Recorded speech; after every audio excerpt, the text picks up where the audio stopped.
Oh my god. Alright. It's been a month, it feels like? Is that right? It's been a year, maybe?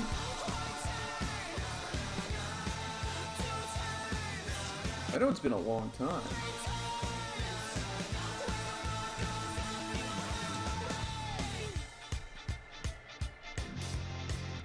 Ooh, rah. Okay. Here we go, laddies. High noons. Let's open this up. Get it going, get it flowing, get the chatty chat up. Hey, we got Austin Dynamite here. We got Chris here as well. Who does, in fact, love Sarah. And Austin is, in fact, a prototype knight for the opener of High Noon. So, full disclosure, as far as talking about wrestling, I'm a little behind in a lot. Well, actually, no, that's not true. I'm behind in the G1 Climax. I haven't seen the past, like, 3 or 4 shows or days of the G1. So I'm not up to date on the G1. Can't talk too much about it. But, do you guys want to talk about that Danielson-Suzuki match? I'm all for it. That was crazy. Also, I'm a big fan of the American Top Team angle, and seeing Junior Dos Santos in his first wrestling match was awesome. As a UFC watching boy, lad, fan, I was very happy to see that. As for this show you're watching right now, the main event, of course, the Horror Games match. 3-on-3. We're going to start with 2 in the ring. Every 5 minutes someone else enters. And when all 6 men are in, the cell will be lowered. And then it's, you win by forcing your opponent to give up. But one of the 3 opponents on the other team, you have to get someone to give up. That is the main event 4 games, the Swedish Championship, Venom Championship, and Venom Tag Team Championship, all on the line in that one. So that is a big one. A big one. Our opener, of course, Tommy Ward making his singles debut here in RUW against Weston Blake, formerly known as Wesley Blake. Of course, at ringside, Buddy Matthews, the former Buddy Murphy. And Bruiser Owens, Tommy Ward, trained by Speedy, just like Bruiser Owens, also trained by Speedy. Bro, that match was good, says Knight. Yes. Suzuki Danielson was insane. I had a lot of fun watching it. I recommend it to everybody. I also really liked Bobby Fish, Lee Moriarty. That match was fire. CM Punk Seidel, you know, just Seidel's really good. CM Punk is really smart. And the match was fun to watch as well. And the main event, yeah, the 3-on-3 Inner Circle American Top Team match, also very good. There were also 2 women's matches that happened. Tonight is Dynamite, because hockey took over this Wednesday, so I can't wait for Dynamite. Tonight's Bobby Fish Danielson, which also will be very good, because Bobby Fish and Bryan Danielson, surprise, are very good at professional wrestling. Let's go over the rest of tonight's card, besides the opener and the main. It is in the Discord. And this is the second ever High Noon. The first was a Venom exclusive pay-per-view. But yeah, Tommy Ward, Weston Blake, what you're seeing right now is Weston stomps a mud hole and then flips off poor Tommy Ward. There will be a 6-man battle royale. And right after this, won't spoil the entrance in it just yet, Kairi Sane will try to defend her women's championship in a hardcore match against Asuka, the former champion, cashing in her rematch clause. Adam Kennedy goes one-on-one with Kenny Rodriguez, Captain RUW. Anti-Faction versus the Asylum in a 4-on-4 tag match. Bryan Danielson will try to defend his Universal Championship against Massive Muhammad. Devin Black, the former Devin DKO, goes one-on-one with the legend Satoshi Kojima. Dean Stevens, one-on-one with Randy Orton, a battle of the DNF and the RKO, which are the same move, believe it or not. Speedy goes one-on-one with the Blaze Cabello. We called him out. This is the biggest match of Blaze Cabello's career, I think. Going against a guy like Speedy. In the main event, the New World Order. It will be Little Match John, Big Match John, and Rob Van Dam against Jason Youngblood and the Fidescars in the Horror Games match. Venom, Swedish, and Venom tag titles all on the line. Like I said, that's a big one. Tomorrow, I'll be streaming Roar.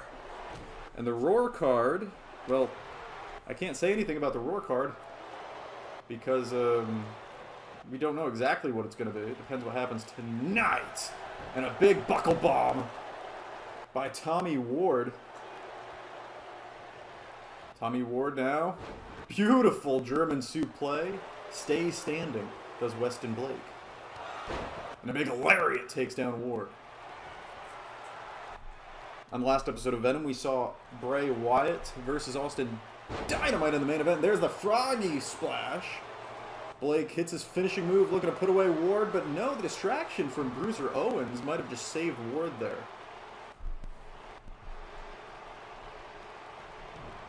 Goes for the gut kick. Blake gets out of the way, sends him into the corner. Ward no sells and a back elbow.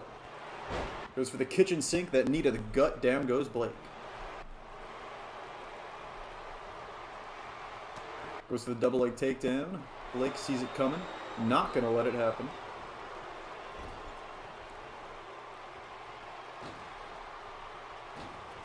Wonderful.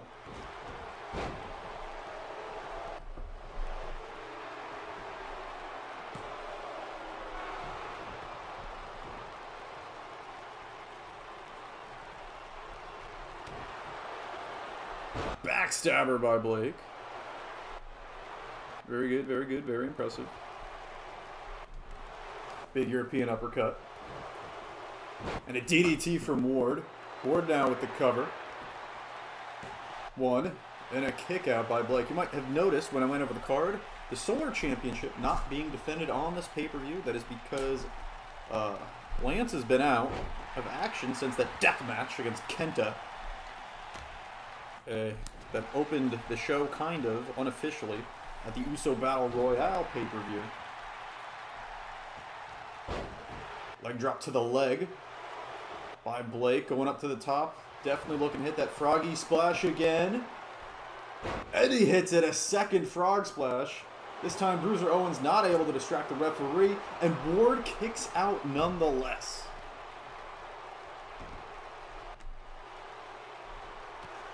Ward with a big kick. And another kitchen sink knee to the gut of Blake, looking to put away Blake. End this opening contest. Trained by Speedy, and a shout out to the man. Hits a Speedy crash, but the referee, he's right in front of you with the cover. Somehow, referee Hondo Tamagotchi distracted by Buddy Matthews. Turnabout's fair play, I guess. Double clotheslines and a thrust kick to the face with those cowboy boots by Tommy Ward. Formerly known as Tommy Ward. Waiting for a big knockout knee, caught with an overhead belly to belly by Blake using his size. Christopher Blanco. Christopher Nelson of the Asylum is here. Nelson will be wrestling later tonight in the Asylum versus Anti-Faction Tag Team match, 4-on-4. And there's the knockout knee to Blake. Cover. Hello, says Blanco. Ref is blind. Lowell says Austin. Whoa! Survives the V-trigger. Blake survives the V-trigger. And this is only the first match of the night. Cowboy versus Cowboy. Weston Blake against Tommy Ward. Kick to the leg by Ward, known for his striking acumen. Made his first appearance after the Saudi shenanigans in RWF in Season 5. Diving fist drop to the floor from the top. Both of these Cowboys have put everything on the line here in this opener.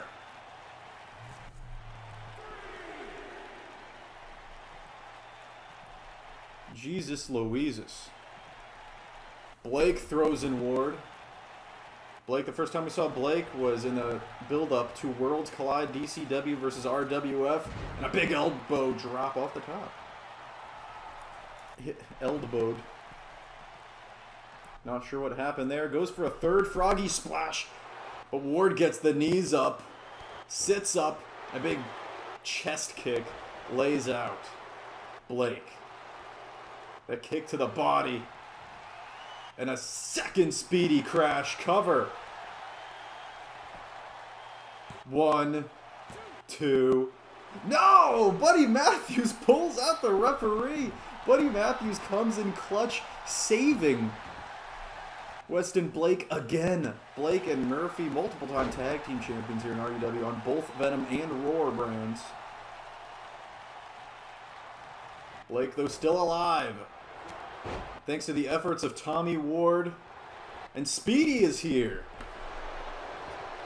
In the opening contest, one of the two men trained by Speedy, Tommy Ward, making his singles debut. The referee throwing out Buddy Matthews, it looks like. Big German suplex. Cover by Ward. And Ward wins in his debut despite the interference of Buddy Matthews, the former Buddy Murphy. There's that froggy splash.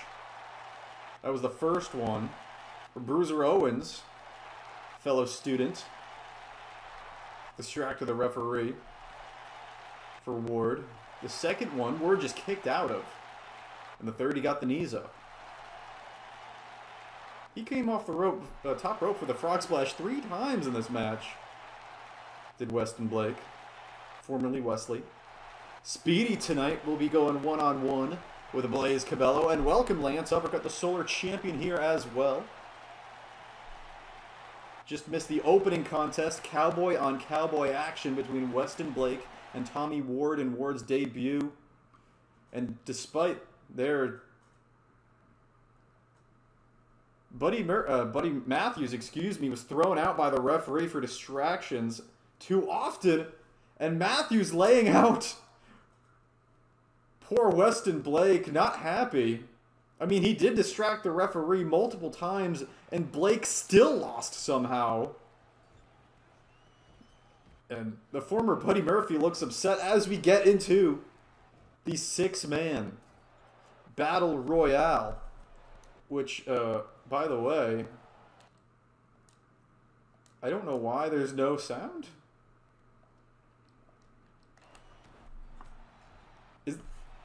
Is there no sound for you guys too?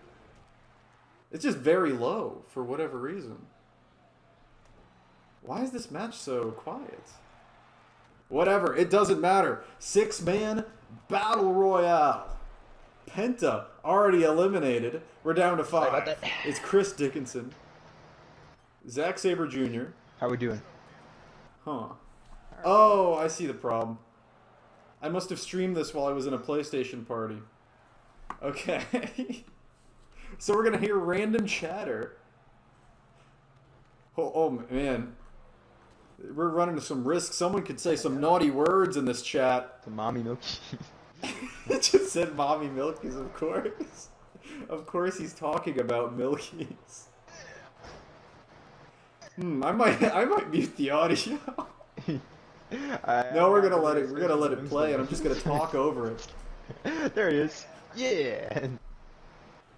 Yeah, 6-man Battle Royale, no entrances. Zack Sabre Jr., Tomohiro Ishii, Pentagon, who's already eliminated, Chris Dickinson, Miro, and Minoru Suzuki. This is the level of professionalism you should expect from RUW. Back elbow by Miro, goes for the big clothesline, down goes Sabre Jr., who, like I said, I am a couple days behind in the G1 Climax, but last I checked, Zack Sabre Jr. was on quite the run. Actually, I think he just got his first loss to Ishii last I watched. Oh, Rambling, this is why you don't record in a party. I am well aware. I usually don't. I'm surprised I forgot and left this on, or stayed in a party. I could head out. I don't even hear myself. I can't wait to meet the other 3 villains, the other Nazis. The other Nazis? Oh, this man's talking about Milkies and Nazis? We're down to 4. Chris Dickinson eliminated.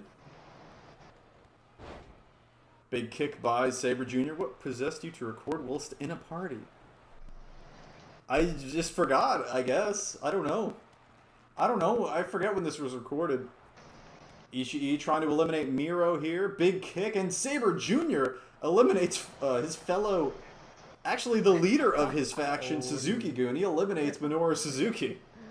Wait, hold on. Can I give Law his old outfit? Let me go. Oh, he's talking about Tales I'm gonna do that because he looks fucking... It is a JRPG. I don't know what this is. Because he looks like a fucking water tribe nigga. The man you're hearing right now is Leopold Manor. Former rival of AJ Styles. That's right, Leo has wrestled in RUWA back in seasons 2 and 3, like back in the day. He looks like a girl. What the Look at that, Sabre Jr. trying to powerbomb Ishii over the top rope. Which would have been a very naughty thing to do. Maybe you should mute the audio. Now we're gonna let it run. Yeah, mute the audio.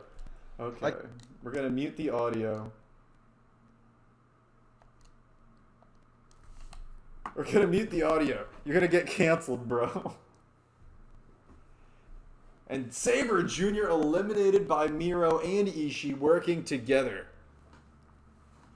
Bro. I just showed Leo. I just showed him Dark Side of the Ring. I have not watched the last episode of Dark Side of the Ring. I'm behind on that too. Last one I saw was the FMW one, which was awesome, by the way, with the Sushi Onita. Okay, that's off the top, going for the splash, but Miro gets the knees up. I think I heard one of your buddies said the N-word. No, that can't be right. They would never say that word. That's the no-no word. Ishii looking to hit that brain buster. His move that finishes matches, looking to finish Miro with it in this battle royal. Miro reverses with the knee to the face of young Ishii-san. And the Miro kick. And TNT champion, that's no longer accurate. But still, Miro wins the 6-man battle royale in his big return. We haven't seen him since his loss to Devin DKO, earlier this season in the first few episodes. Went on a losing streak. I think he's 0-3. If a sensitive person watches this video, then your channel is going to become the no-no word. Oh my god.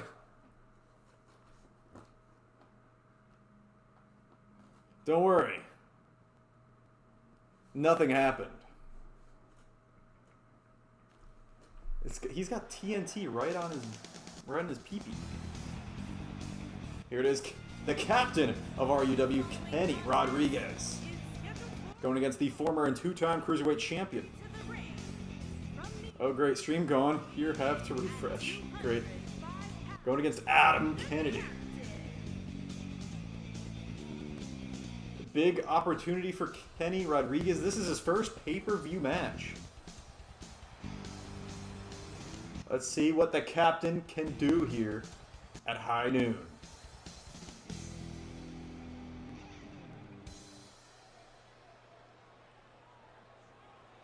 One of my goons, by the way, helped me against Haifa. Unsuccessful. And so the audio returns. Okay, back now. All good. Welcome, Lance. And there he is, Adam Kennedy. Former Russian champion.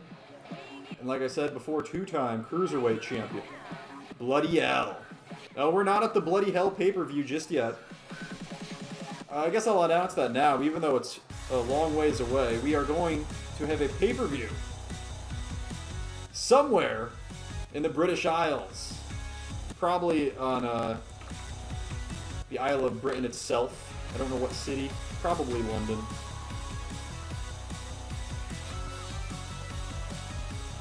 Yes, we are going to where most of you guys are from. The Bloody Hell pay-per-view, or Bloody Heck, whatever we're going to call it. We are going to Britannia. Yes, we're doing a pay-per-view in the UK. It'll be a while. It'll be original. Go to Manchester. I just forget what cities are an option in this game. If Manchester is an option, we will do Manchester. My man Gordon Ramsay will be there, yes. Here we go. There's your singles records for both men. 0-2 is the captain. 6-6 is Adam Kennedy. And a big super kick. Both of these men have a lot to prove. Kennedy coming off of getting his ass beat, quite frankly, by Kenta at Rising Sun. And also Kenny Omega on Roar. The captain with no wins, his first match on pay-per-view in RUW. A lot to prove, and they're really going for it. DDT and a kip-up. Very spry is the captain. Everyone goes to London. Yes. If something not London is an option, I might do it. I might do Leeds. Hey, Lance, where are you actually from in the UK? Happy birthday, Kenny Omega. Oh yeah, it is Kenny Omega, the AEW World Champion's birthday today. I did see something about that on the 4chans yesterday. Also, Chris, did you see Suzuki Danielson? Oh my god. I can't talk too much about the G1 because I am like 3 or 4 days behind on G1 Climax. The last show I saw, I think, was the first loss Zack Sabre Jr. suffered, and it was to Ishii, who we saw earlier tonight in that Battle Royale. This is the third match of the show, by the way. The opener was Tommy Ward, Weston Blake. Tommy Ward won his singles debut. We had a 6-man Battle Royale, in which Miro won in his big return, last eliminating Ishii. I live in London, but not from London. Yeah, he's from Islamabad, Pakistan. We gotta keep kayfabe, brother. Big Hurricane Rana by the captain takes down Kennedy. Kennedy, of course, trained by Edge. The captain, trained by me. Beautiful people salt. I just watched Rampage at 10. Oh dang, from the main city itself. I've been to London. I've played Assassin's Creed Syndicate. Off the top, but Kennedy sees him coming. I shouldn't say the top. Coming off of Brett's rope. Kennedy going up top. Oh shit, did it start earlier? Oh yeah, they did a buy-in. 9 o'clock to 10 o'clock on YouTube was the buy-in with Ty Conti versus Santana Garrett, Bobby Fish versus Lee Moriarty, which was very good as well, and Danielson Suzuki, which was amazing. So I would recommend watching that match. And the main card of Rampage was CM Punk Seidel, Bunny versus the Ruby Soho, and the main event was the American Top Team Inner Circle match, which was awesome. Cover. No! Kick out by Kennedy. Yeah, it's all like that little. I'm a bad Brit. I've never been to London. Bro, how do they have that on the buy-in? What the heck? Because Tony Khan did it because SmackDown went an extra half hour direct head-to-head with Rampage. I have to watch it, says Chris. Well, don't worry, you can watch it, and you can watch it completely legally because it's on YouTube. Yeah, so it's on their YouTube channel. So don't worry about it. So you do not have to feel bad at all about watching that. Or risk getting viruses. Cover here by the captain, looking for his first singles victory here in RUW. He's won a 4v4 match, thanks to me. Imploding. No, Phoenix Splash, but Kennedy gets the knees up. What show even won the ratings last night? Almost definitely SmackDown. SmackDown's going to win for a long, long time. That doesn't mean it's any good, though. Like, I don't really care about the ratings too much. As long as AEW survives, I don't care how much money it's making. As long as it's still around, still surviving, and still good. I really only care if it's still good, and then I'll keep watching. I'll leave it to the weirdos on Twitter to freak out over ratings. Tony Khan is obsessed competing with WWE. Well, Vince is obsessed competing with AEW. He's the one that started the half-hour head-to-head. He started that. And he also started it by putting NXT live on TV on Wednesdays. It is completely Vince that started it. Let's not forget when Vince went sign-happy, taking every single talent he could from the indies so Tony Khan couldn't get them. Beautiful reverse. Yeah, this is all Vince's fault. Vince started this. Let's not be shocked. And a kick out by Kennedy. Kennedy going for a powerbomb. It looks like reversed. Kennedy going for another pinfall combination with a black slide. Both men staring each other down. Gut kick. Kennedy going for this powerbomb again. No, reverses it into the move he calls the Angels Falling. And he hits it face plant to the captain.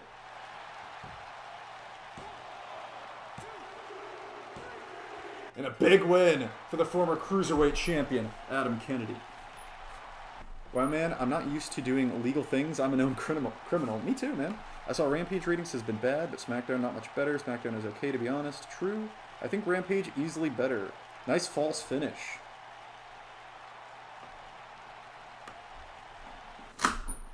Yeah, he went for the Angels Falling. It got reversed into the sunset flip. 1, 2, 3. Then the captain went for the backslide. Both men a stare down, gut kick, Angels Falling. And GG Adam gets the win now at 7-6. But no!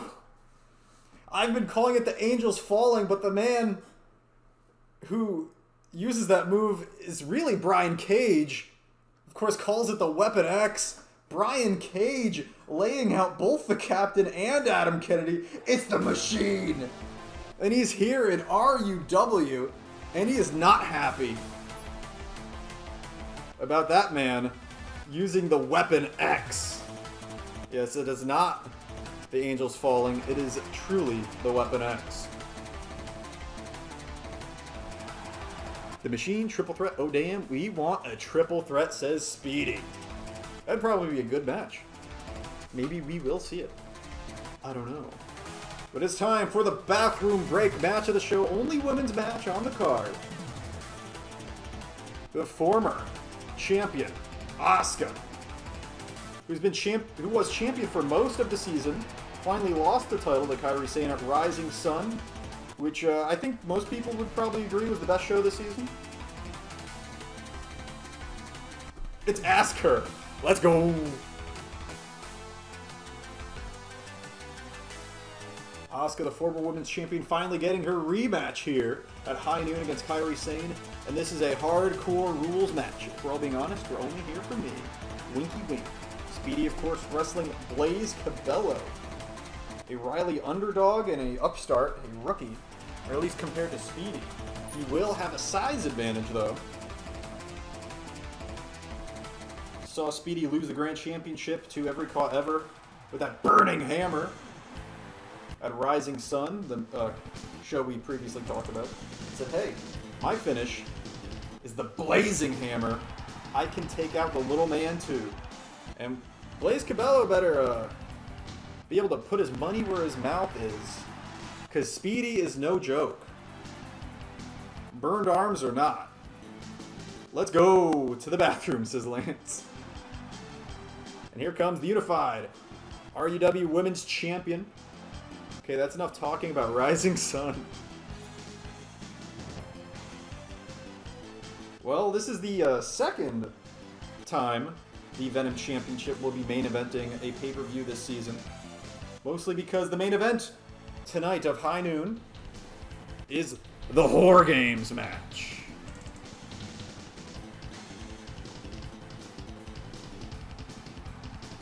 The Whore Games match, the Venom Tag Team Championships, the Swedish Championship, and the Venom Championship itself all on the line in the Whore Games match 3-on-3.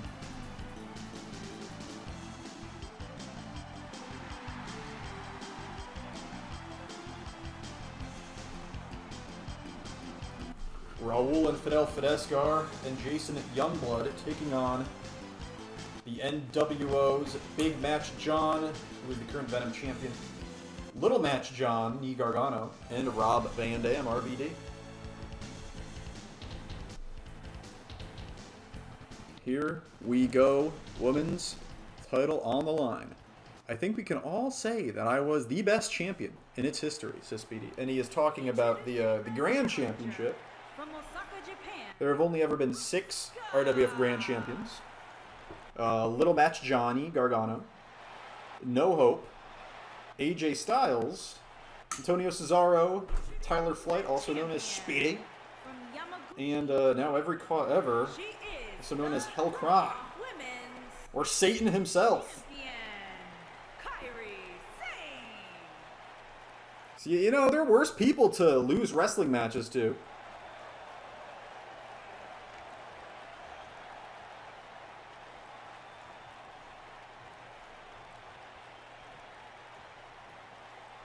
Kairi Sane handing over the Women's Championship to Hanlo Tamagotchi. Asuka saying, yeah, that's going to be mine again.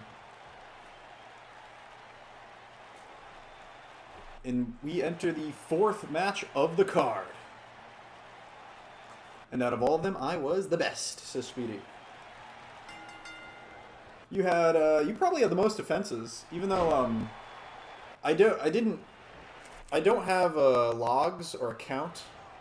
Very similar win-loss records for these two.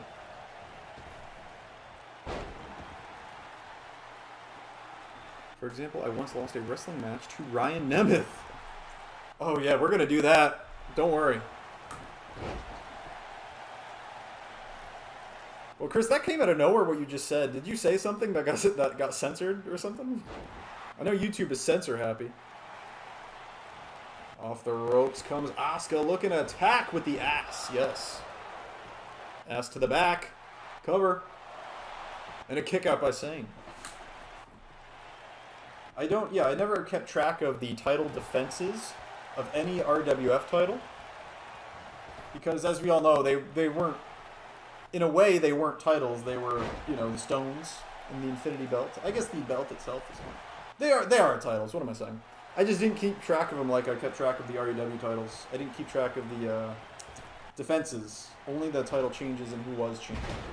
Maybe one day I'll go back and like watch through everything, like skipping through to the finishes and get a count on how many defenses everyone had of everything, but I don't have that at the moment, like I do for all the REW titles. It G to G, G to G. That means gotta go, by the way, for you zoomies. Just want to hang out for a couple matches before studying and taking this exam. No problem, Knight. And we'll see you on the next episode of Venom, don't worry. No, I was giving an example of a worse wrestler to lose to than every call ever. Oh yeah, that's true. That's facts, that's facts. But have a good one, man. I'll rewatch whenever I can. Thank you, Austin Dynamite, Prototype Knight. Thanks for coming. What a guy. And don't forget, he also streams as well. Asuka. Multiple body kicks and a heel kick. Knocked out many a woman, many a bitch have gone to sleep to that combination of moves. Kairi Sane survives though. Here at High Noon 2, I have changed the title of the stream because I remembered this was the 2nd ever High Noon. Big forearm by Sane. Sends Asuka into the corner.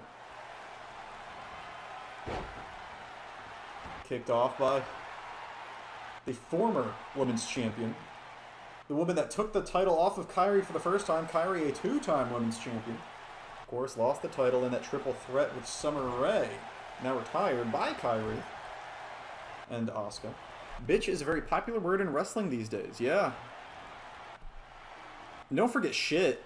There was like a month or two where every episode of AEW they had to say shit like 3 times. That was awesome.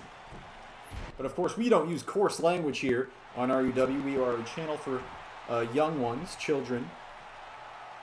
Elbow drop to the spine of Asuka.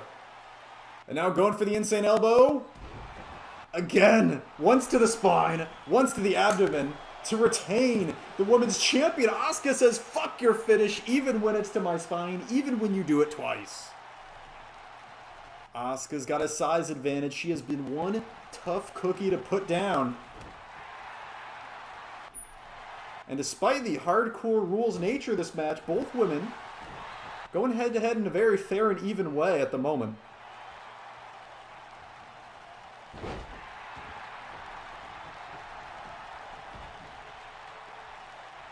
Asuka rolls to the floor. If you're Will Ospreay, you can say cunt every promo. I love Will Ospreay, man. His promos are great. Yeah, he's really good. I got to see him live when I went to the Autumn Attack New Japan Strong show. And he is a really good talker. He was very entertaining. And I like his fake tough guy voice. It's not as bad as a lot of people's fake tough guy voices. I don't know if it's because the accent or whatever. You can tell it's a fake tough guy voice, but it's not like distractingly bad. And his delivery is pretty good. So it's like, you know what? I like this guy. Anyway, snap suplex on the floor. And yeah, of course, not too long after I mentioned that this hardcore match hasn't been very hardcore, Asuka goes for the bat. You fucking wanker. Yeah. Fuck. I really like when he shits on AEW, even though I love AEW. And shits on Shingo, even though I love Shingo. Both women fighting over the bat. Kairi says, I don't need that, and a spinning back fist. The move, of course, invented by Eddie Kingston, the first person to ever do a spinning back fist. Asuka throws Kairi back into the ring. Neither woman able to take advantage and get to use the baseball bat. Baseball very big in Japan, where both of our competitors tonight in this match are from. Big arm drag from Asuka. Takes down Kairi twice and hits the thrust kick. Looking to knock out Kairi Sane. Asuka looking for a different weapon, perhaps. And it's the sledgehammer. Oh my god, right to the Achilles heel. She could have tore a tendon with that sledgehammer strike, but Kairi Sane seems to be standing just fine. Went for another spinning back fist, ate a kick for her efforts. Reversals back and forth, unable to hit the back fist a second time. Armbar! Asuka so quick into the armbar, but Kairi Sane quickly gets out of it. Well, Ospreay can shit on anything I like, and it feels like I'll be on his side still. I'm out. Yeah, right? And again! Spinning heel kick to the cheek. Cover to become a two-time women's champion. These two will trade the title back and forth forever. No, kick out by Sane. Two women that have been hogging the top of the card in the women's division here in REW.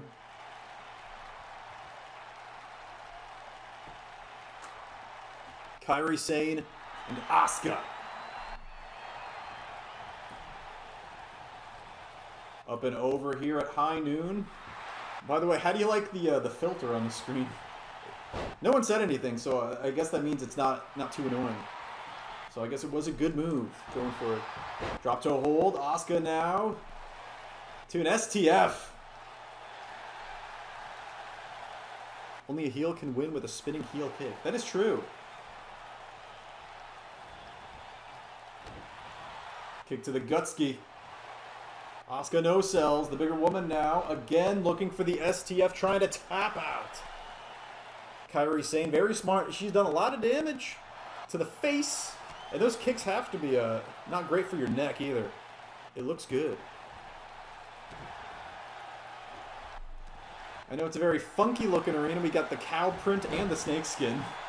And the filter going on.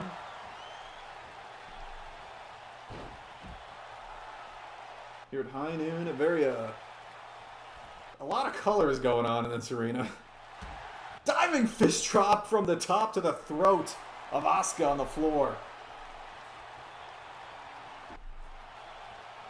Straight jacket, DDT, no. Wait for the straight jacket, DDT on the floor. This match needs some Canadian destroyers. Yeah, it does. Asuka lock on the floor. That cross-face chicken wing from the challenger. And Asuka just tapped out the women's champion. That's not going to net you a win, though. You can't win the title on the floor. Asuka just tapped out the women's champion. The ask her lock. Straight jacket DDT again. Well, not again. This time she actually hit it. Reversed before. A straight jacket DDT on the floor from Sane. Throwing Asuka back into the ring. And Sane will retain. Although Asuka did just tap out the women's champion. Will it ever end between these two? And let's not forget, Asuka kicked out of 2 straight insane elbows, the first of which was to the spine.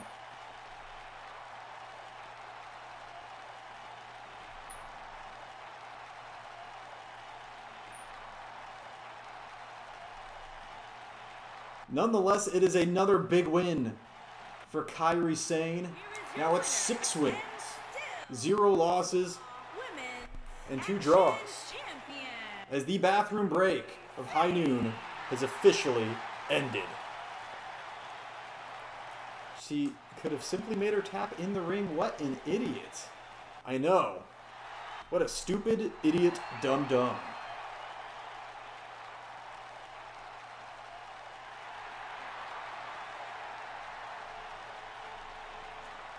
This is the last pay-per-view before our SummerSlam equivalent, which will be a 2-parter, by the way.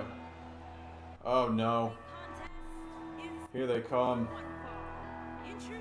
Here is Antifa. Action. Anti-faction are against every and all faction here in RUW. Tonight they're taking on one of the meanest and toughest factions, the Asylum.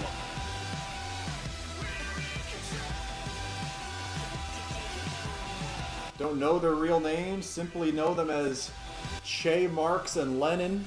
Of course, Sami Zayn also seems to be the leader of the Asylum. Oh no, the Scarf Brigade, says Lance. Leader of the anti-faction, excuse me. Leader of the Asylum would be Feck.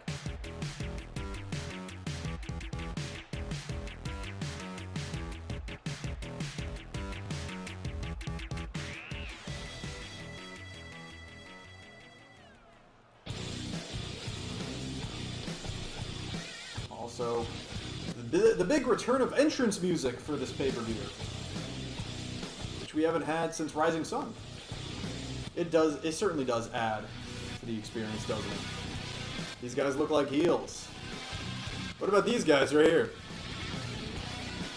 Feck and the Destroyer, the current, as you can tell, Chat Choice Tag Team Champions. Let's go! And there is Matt Short on the right, the Asylum.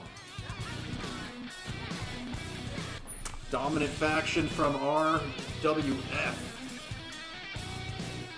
Taking on Anti-Faction, who at the moment are undefeated. In these 4-on-4 tag matches they've had, they defeated me and my goons, they defeated the Lucha House Party. Wait, did I defeat the Lucha House Party? Yeah, I did, yeah. Beautiful people. Yes, yes. The beautiful people are here.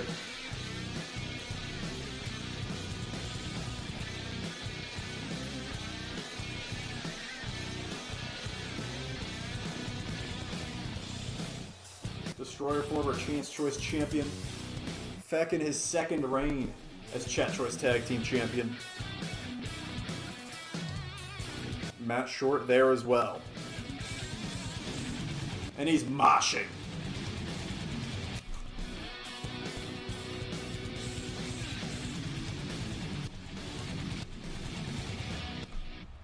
Oh, I have some seltzer. I forgot I got myself drinks.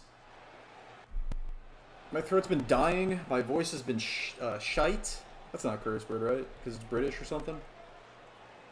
Because I forgot I had drinks. But I can drink right now. Marks, Che, Lennon, and Sami Zayn against Feck, Matt Short, Christopher Nelson, and the Destroyer. 4-on-4 tag team action. First pin or submission wins. Of course, you can win by DQ countout as well. We're going to start things off with Lennon and Feck. Feck is a leader that likes to get down and dirty, proves himself every once in a while with a big singles match.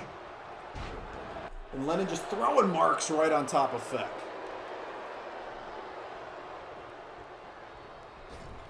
Into the corner, and a big knee by Marks.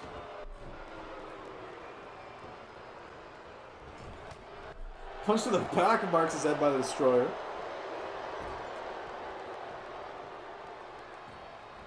Last night was Rampage and the Rampage buy-in, which I talked about a little before. Masvidal and got to knee Jericho in the head again, which was awesome. That was actually the finish. Spoilers.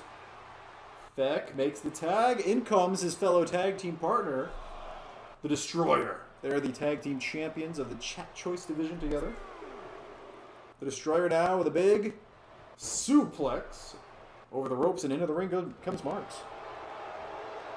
The whole American Top Team angle is fantastic. Junior Dos Santos wrestled his first professional wrestling match, and he took a bump on like the back of his neck through a table. He also did a pretty damn good power slam. His punches and elbows were not great, but that's going to take time. Ooh, sitting on the face of the Destroyer. Lennon looking to get dirty. Looking to get nasty. Destroyer. Let's not forget, the Destroyer is the man that squashed Mr. Styles and unveiled his identity. He used to claim to be Simon Uppercut, the brother of Lance Uppercut. Lance Bossman at the time. And also the man that used to call himself Mask Off Thundercock. The Mask versus Mask match. I love Men of the Year, bro. Best heel stable in AEW. Men of the Year, American Top Team together, yeah. Remember that random thing they did with Lance Archer and then it was completely forgotten? That was weird. But I guess it was fine because I think that ended because of the whole Minoru Suzuki scandal. Ooh. Because then they got Archer in with Suzuki Goon and they were like, let's do this instead. Which is fine by me because the Inner Circle American Top Team stuff has been great. Ethan Page is awesome, great promo, good wrestler. Scorpio Sky is great in ring. Kind of a void of charisma other than that, but he's got Ethan Page and Dan Lambert to do that work for him. Or American, yeah, whatever you want to call him. Look, Nelson begging for the tag, a former Chance Twist champion as well.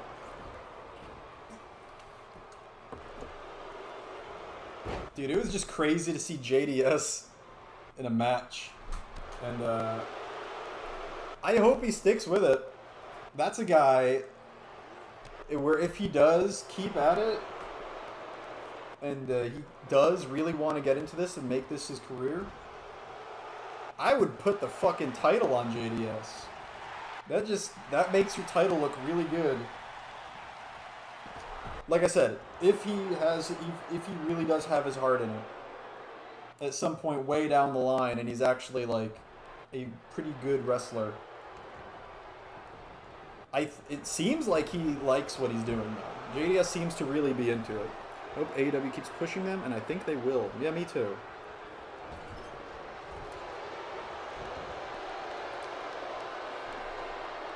Hello there. Welcome, Dean Stevens. Welcome to the High Noon Pay-Per-View. Right now we got 4-on-4 tag team mat action. So far, what you've missed was Tommy Ward in his debut, of course, one of the two men trained by Speedy. One-on-one, he won against Weston Blake, the former Wesley Blake. There was a six-man battle royale where Miro made his return and last eliminated Ishii to win. Kairi Sane defended her women's championship against Asuka in a hardcore match where Asuka actually submitted her on the outside of the ring first. Of course, you can't win out there, though. Adam Kennedy defeated K-Rod in a pretty damn good match with a cool finish. Cool sequence at the end. And then Brian Cage, the Machine Brian Cage, made his debut and beat up both men after that match. And that leads us to this one. Anti-Faction versus the Asylum. They get the most heat out of anyone else other than MJF. Yeah, they do. You can argue they get more, because they get shut the fuck up chants. By the way, we don't curse on this channel. It's a channel for children. Dean, did you watch a Rampage last night in the buy-in? Probably not. I think you said you were kind of slowing down and watching the wrestlings. Big fall-away slam by Nelson. a man synonymous and probably most associated with that Chance Choice Championship, the Mind Stone.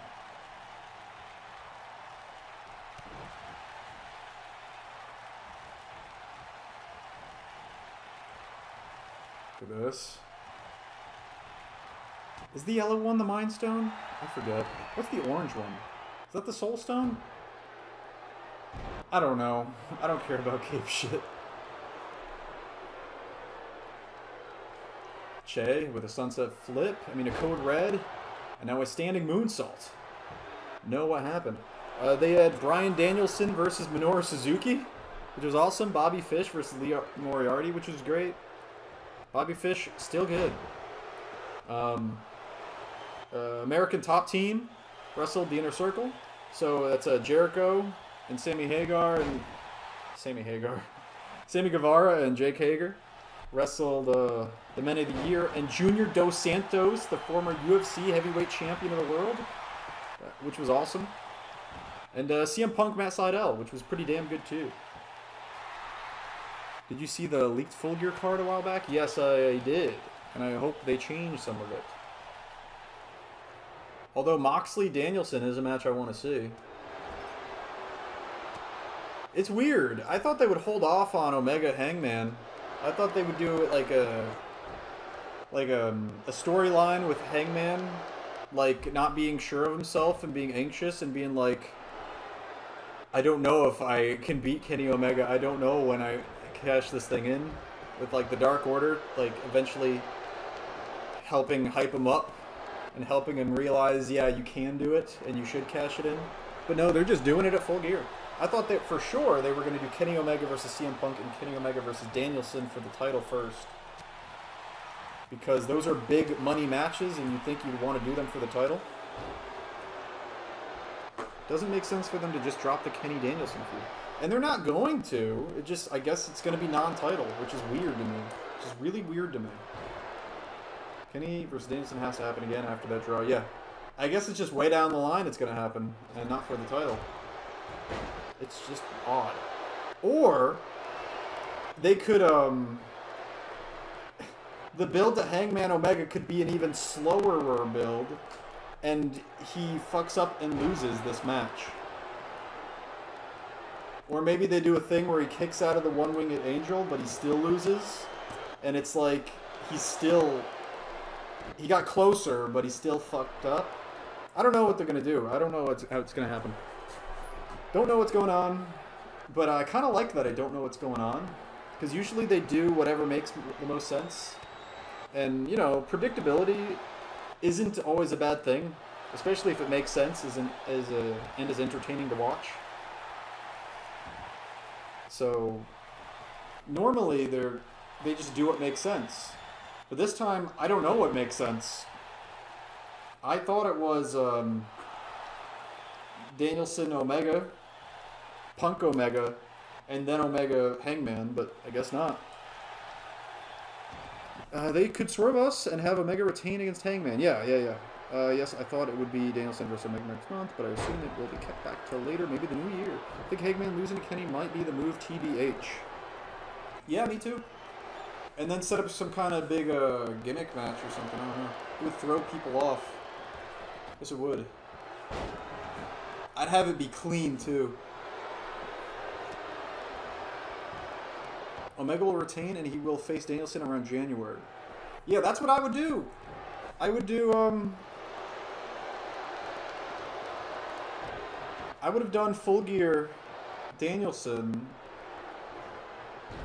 Or no, yeah, Full Gear. You have Hangman lose. Revolution, Omega Danielson. Double or Nothing CM Punk Omega. And then, oh my god, what's after Double or Nothing? All Out.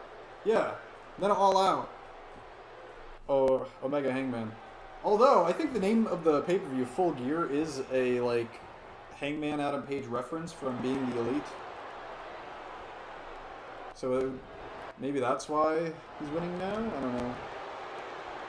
It would be a little weird to base that off of an in-joke, but you never know with Tony Khan. Damn, how many times are they going to go for the shield bomb? Because let's be honest, Hangman just came back. If they blow their load and put the title on immediately, it could feel like kill the whole Hangman hype faster. Lol.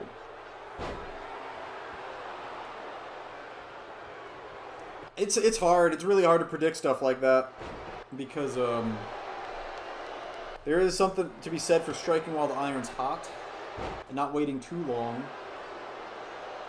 But, because they've already waited so long, I just don't know. I don't know. I don't know. I just don't know. In my brain, Omega Punk and Omega Danielson are the big money matches that you still have. So I just don't know.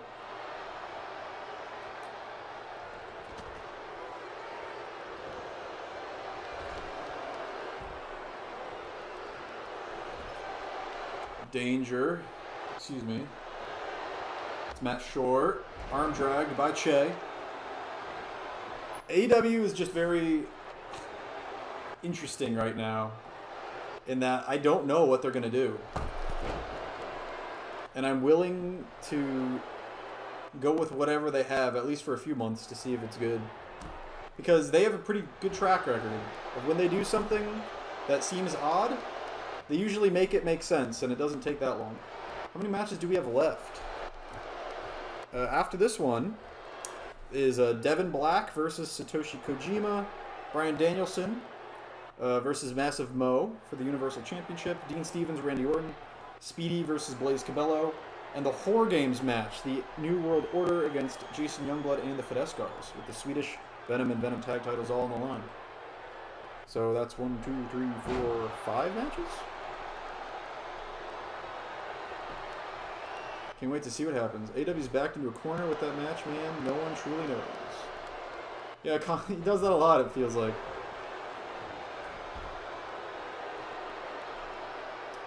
Che, the Destroyer's too heavy.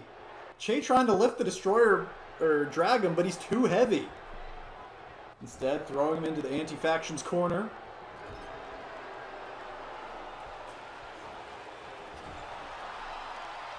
Destroyer threatening to shoot. Che. Speaking of threatening to shoot, Chris, how do you feel about Arn Anderson saying, "I'm going to shoot you with the head, Cody Rhodes"? Because I thought it was awesome. People were offended by that promo, by the way. They said, "Oh, you don't have the right to kill someone just because they carjack you." Shut the fuck up, pussy. Yes, you do. Arn Anderson is the man. That promo was awesome. Saying he'll blow a carjacker's fucking brains out was great. It was fucking awesome. I love Arn Anderson. Yeah, Arn Anderson is the man. I really hope that Brock Anderson becomes Brock the Glock Anderson.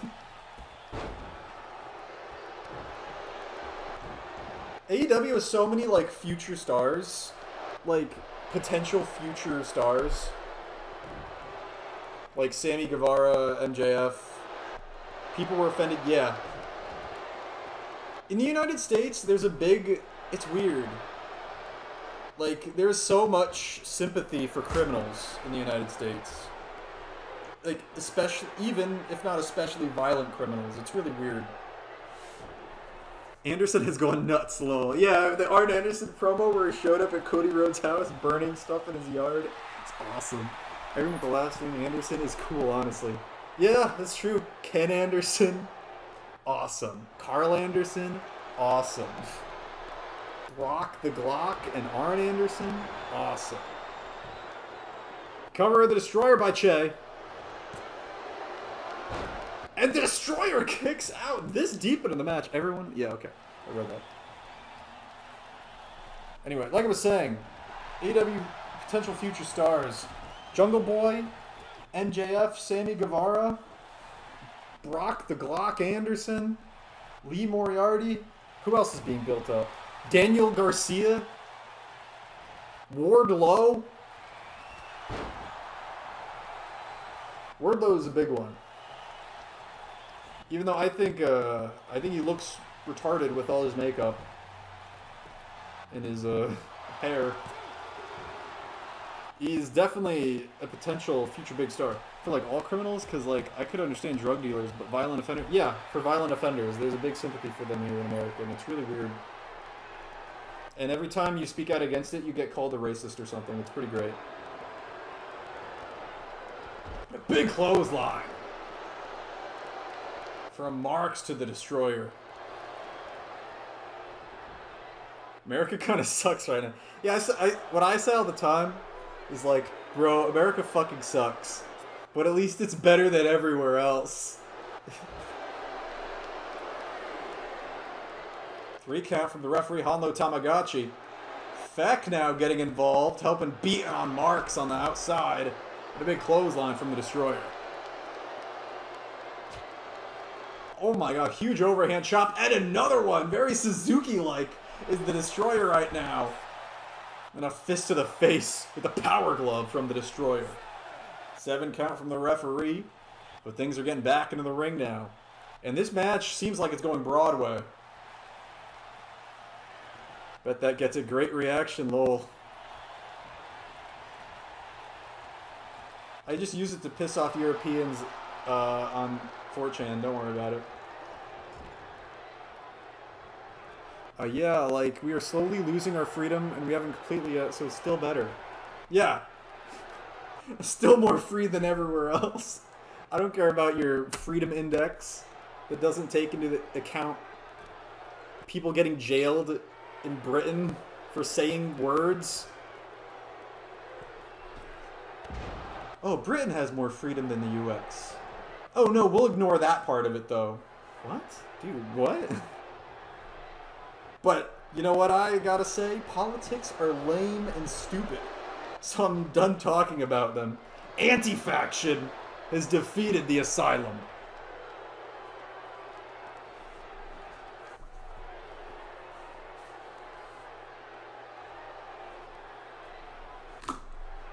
Who was the reporter? Tommy Jones? No, I forget. I said we're done talking about it, but now that the match is over, I need something to talk about. Who's the guy? This is the last thing to say. This question.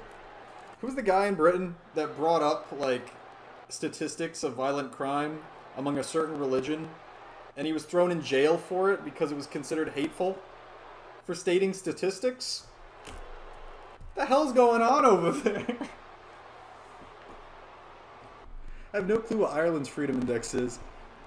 Yeah, it's a made-up statistic or whatever barometer that doesn't matter, so I wouldn't look into it. It's just, I love when they use it as like, oh, America's actually not free. Danger. It sucks that politics are in literally every show now. You can't avoid them here. It sucks, it sucks, it sucks. I can't even, dude. Politics have ruined everything. I just want to go to work. Like, they've made it hard for me to even work now because they require this COVID. Anyway, backstage, James Storm and Big Match John, the leader of the NWA, laying out poor Fidel Fidescar ahead of the main event Horror Games match tonight. So I wonder how that's going to affect things. If Fidescar is definitely not going to be at 100%, especially not after strikes to the back of the head from James Storm and Big Matt John. Yeah, okay. Anyway, Universal Championship time. I have been fortunate enough to win like 4K gambling while I haven't had a job since lol. Ooh, you're jobless. Yeah, keep making that government money, bro. I know a lot of people that are making a lot of money through the Bitcoins. Bitcoin, Ethereum, all that stuff, crypto investments, yeah, there it is. That's the word I was looking for. I know a lot of dudes that are all way into that. I find it too boring and I haven't gotten into it. I know I should! I know I'm a seething no-coiner. I know. I just haven't gotten into it, even though it'd be really easy to. Just, there's some kind of mental blocker, I don't know what it is. Yep, I am too, Chris. Here we go, the Green New Deal is here. Drew Gulak, there's the leader and Universal Champion, Bryan Danielson, there's Chad Gable. Is Eric Rowan there too? He's seen him.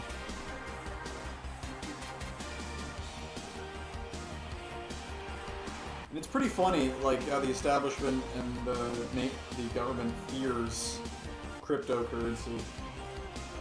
I'd like to throw you 100 Bitcoin if you want. Oh my god. I would take that in an instant. Isn't Bitcoin up some crazy amount right now? I just got a... in the Discord I'm in, there's a thread, or whatever you call it, channel. The Shilling Bitcoin channel. And yeah, apparently it was up a lot. And everyone was talking about it. Yeah, it's 61K. Oh my god. That's insane. One day when I become more of a shill and I start demanding money and shit from you guys, maybe I'll take that. But this is just something I do to do. Because once I have an idea, once I have an idea in my head, I gotta do it. And I have things planned out way too far in advance. And I just gotta do it. And that's why I do these streams. Because I can't stop until my idea is out. I can't let it fester. Which is why, if I had time, I'd stream like every day. But I don't. Just weekends right now. Wait, so 1 Bitcoin is worth 61K, says Dean. And here we go, there's Massive Muhammad, the #1 contender. Defeated Killian Dane for that honor. He's 3-0, undefeated against Bryan Danielson, the Universal Champion. Big gut kick by Danielson and the European uppercut. Defended his Universal Championship twice in one night at the last pay-per-view Uso Battle Royale, but here it is, the walls of Riyadh by Massive Muhammad. Danielson gets out of it, though. Big knee to the head. A running elbow. Danielson defended twice in one night at the Uso Battle Royale pay-per-view, once against Akira Tozawa in that submission match, and then again at the end against Jey Uso, and there it is!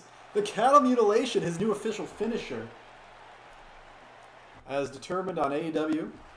So it is confirmed. His 2 finishing maneuvers are the cattle mutilation and the running knee. That's what he won with. He has not won with the label lock. Even though he tapped out Kenny Omega with it immediately. It is not his finisher in AEW. And everyone knows you can only have 2 finishers. I've played 2K. My thing is, once I'm rich, I won't care about lending people some money, so they get rich too. Lol. Yeah, because you're a normal person. The problem is most rich people have this problem. And I feel like I would be like that too, because when I play games, I hoard material, so I feel like I would be like that too. I get why rich people are. I get why rich people become rich. They have a certain mindset usually. In that, like, you see your number get bigger, and you're like, I need to make it bigger. I feel like I would be that asshole if I ever got rich that just, like, had to make more and kept it all. I don't know. I hope I wouldn't be, but, like, the way I am, like, I'm so frugal. I would not be surprised if I became that if I was rich, which I'm not going to be rich. I don't think I have that mindset. I'm not on the money grind. I'm on the working grind. The Speedster has returned. Welcome back, Speedy. What is Zack Sabre Jr.'s finisher? He wins. Hey. We don't talk about that, man. His finishers are armbar variation and penalty kick, even though he hasn't won with that in forever. That I've seen, at least. A running elbow by Danielson. Danielson wrestling a man the size of Massive Muhammad right after a beating like he took against Minoru Suzuki last night. And later tonight, he's going head-to-head with Bobby Fish. Bryan Danielson's got a very busy schedule. He wins with like 100 different moves. He also has that submission where he literally has all of his body parts. Yeah, the one he tapped out Ibushi with, right? Or Ibushi verbally submitted with, because he couldn't tap out. I love Zack Sabre Jr., who we saw earlier tonight in that 6-man battle royale. which was won by Miro. Danielson hits the Hiroki Goto move. Cover here. And a kick out by Mo. The Universal Championship on the line. If Mo is to win this title and probably defend against Danielson on a rematch on TV, or, you know, it would be a triple threat. Peyton Peace is the Czar of the Ring. This is the last pay-per-view before Beach Blast. So, if Mo wins, it's Mo, Peace, Danielson at Lana's Beach Blast. Oh yeah, so yeah, the next pay-per-view is Lana's Beach Blast. It will be a 2-show card, or two nights. Beach Blast will be 2 nights. It will be 2 90-minute streams, which means 2 streams a little longer than like the 80-minute Roar Venom Showdown streams. But it's not going to be 2 like 2.5-hour streams. Don't worry about that. 2 90-minute streams. And that's going to be a Saturday and a Sunday. It will be Lana's Beach Blast pre-game. That's day 1. And then day 2 will be Lana's Beach Blast the morning after. So look forward to that. And a kick out by Massive Mo. Jesus, how long is Beach Blast? Look, altogether it's going to be 180 minutes. But it's going to be 2 90-minute streams on 2 days, as to not tire you guys out. So it's just going to be as if I did 2 TV, like Showdown and a Roar and Showdown back-to-back, or Showdown Venom back-to-back, Saturday to Sunday. It's 2 days. So it doesn't really matter that it's that long. I'm assuming my match has gone. No, your match is coming up soon, Speedy. The LaBelle Lock from Danielson, not his finisher in AEW. But yes, one of his finishers here in RUW, as he taps out Massive Muhammad. Okay, anyway, also he better win the G1 or New Japan sucks. I need Zack Sabre Jr. to win. I'm assuming my match has gone. Jesus, how long is Beach Blast? Okay, all caught up reading the chat ski. As Danielson retains the Universal Championship. And there will be no Universal Championship on the next episode of Showdown, or Universal Championship match, which means it is confirmed 100% for Beach Blast. Danielson, one-on-one with Peyton Peace, just like how it's confirmed 100% AJ Styles one-on-one with a Lance Uppercut at Beach Blast. So how's your week been? I've been really gosh darn busy at work, but I haven't been hating it. I try to enjoy myself and whatever I do. And I'm still very happy about last night. Rampage was really good. Really entertaining. Like I said, 3 great matches. You know, 4 great matches. Like I said, Bobby Fish, really good. CM Punk, Danielson, Minoru Suzuki, Seidel, and Lee Moriarty, all really good. Plus, I got to see JDS in a wrestling match. So, I'm a pretty happy boy right now. I'm a pretty happy boy.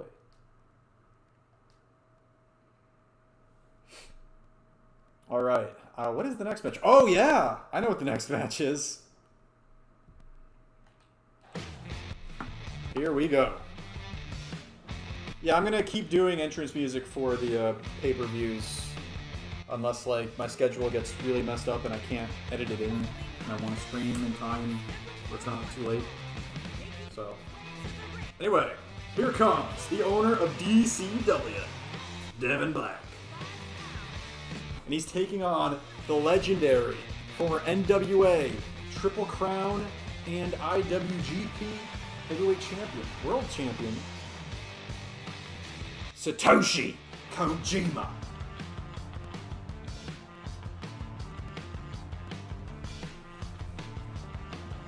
Devin Black on the Uso Battle Royale with a big win over Edge. Satoshi Kojima coming off a win over Sheamus. Sheamus, of course, former two-time WWE champion, multiple-time World Heavyweight champion in that company as well. Here comes Kojimbo. Master of the cozy lariat, the bread uncle. The man that taught Big Match John his big match ending, Lariato. I have mixed feelings about that man's speed.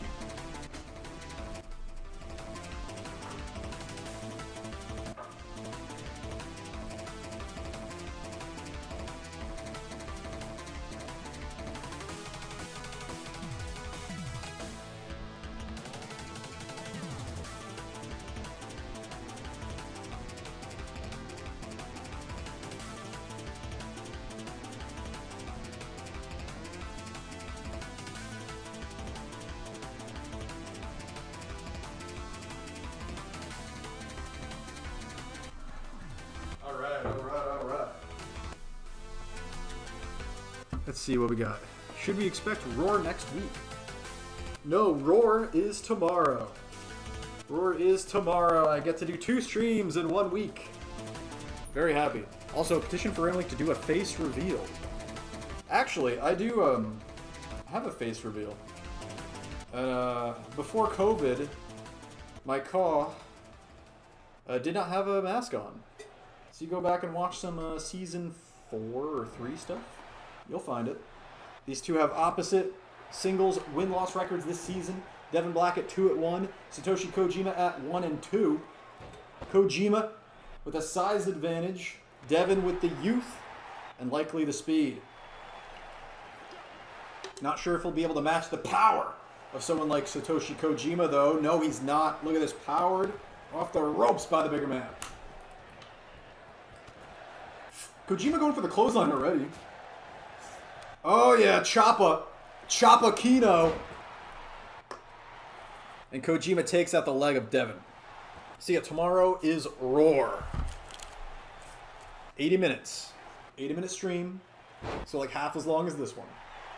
Little over half as long as this one. German suplex by Kojima. The last 4 matches of this show. Big slap to the face by Kojima. Kojima versus Black, which we're seeing right now. Dean Stevens versus Randall Kenneth Orton. Speedy versus Blaze Cabello. And the Horror Games match, NWO against Jason Youngblood and the Fidescars, although we don't know the condition of Fidel Fidescar after the attack from James Storm and Big Match John. Look at this. Oh my god, Northern Lights bomb! Dropping the poor guy right on his head. The real question is, when is the next draft? I don't know if I'm doing a draft this season or if everyone just kind of floated to their own brands.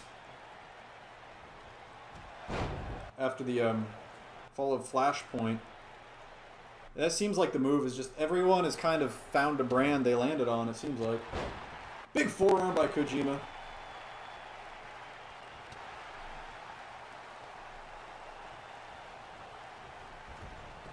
Into the corner. Clothesline to the back of the head. Devin Black fighting up to his feet against the bigger man. And takes him down. The running elbow, because I need to know where I'm at. Speedy, you seem to be kind of a rogue entity at this point.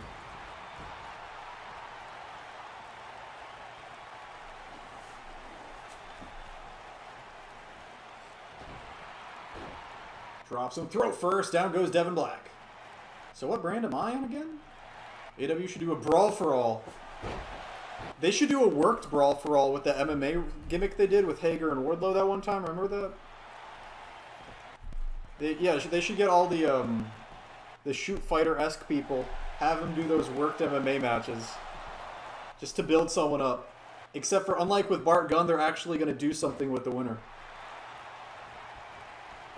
I actually quite enjoyed the worked MMA schmaz between Hager and Wardlow.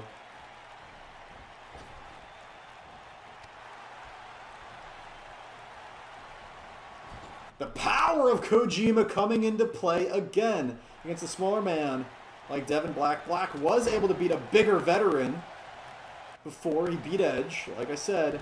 Also, Subbean, so Speedy.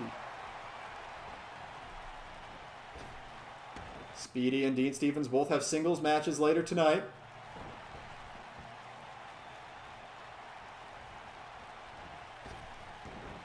Drop down. This is very smart from Devin, forcing Kojima to use up a lot of energy running those ropes. Kojima says, I don't care. Take a brain buster, young lion. Hi, Speedy. Gut kick. Devin catches it, takes him down, looking for the submission. Single leg. Boston Crab. Most devastating move in all of sports entertainment.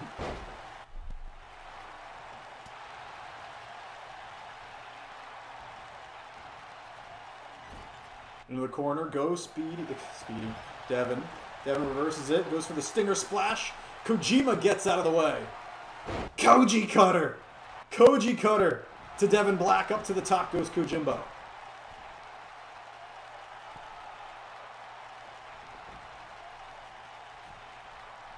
What's he going for from the top? Oh, went for the elbow. Drop to a standing. Devin Black. Black gets out of the way, but eats a forearm and another. Kojima showing this young lion the strong style. Maybe the King's Road style now, dropping him on the back of his head at a high angle. Kojima showing no mercy to Devin Black.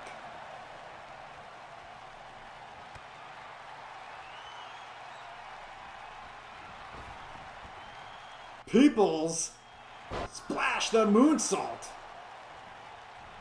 Cover. Exclamation point made by Devin Black, but it's not enough to put away Satoshi Kojima.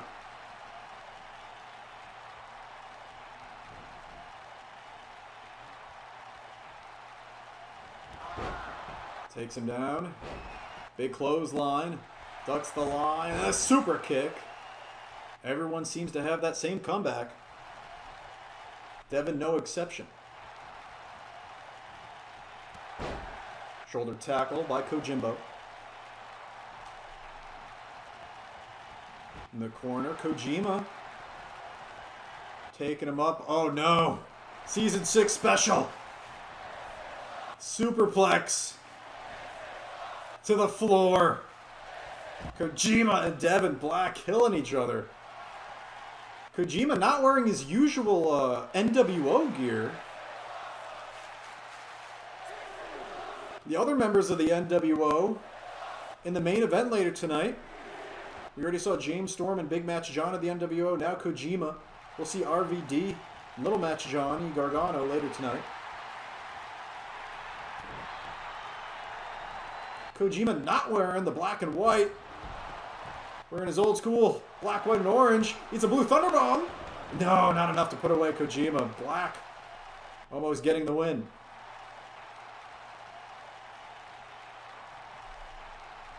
Satoshi up to his feet. Satoshi, of course, Ash Ketchum's name in Japan. And a second Koji Cutter. Cover. We got two Koji Cutters. We're going to see a DNF and an RKO later tonight. The Koji Cutter not enough to put away Devin Black.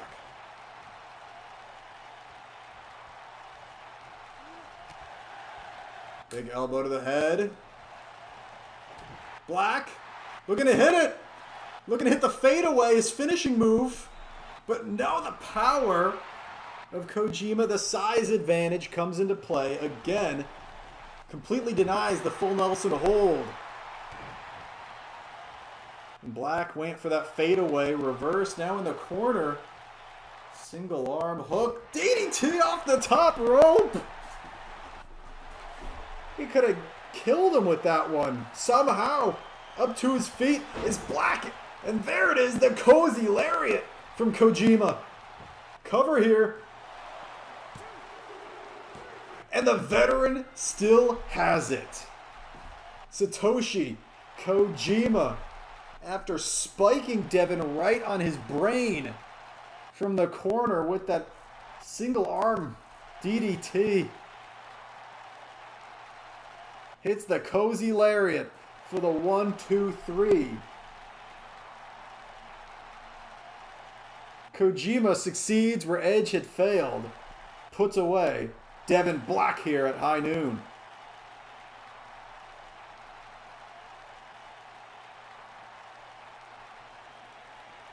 Here is your Once again, Devin failed to get the job done, says Speedy. A big win for Satoshi Kojima.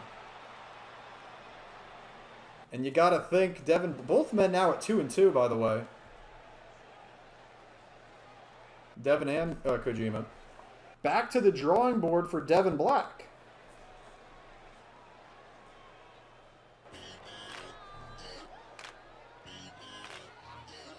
I mean, he's still by now, though, coming up short. Oh my god. Here we go. The first of our final 3 matches of the show.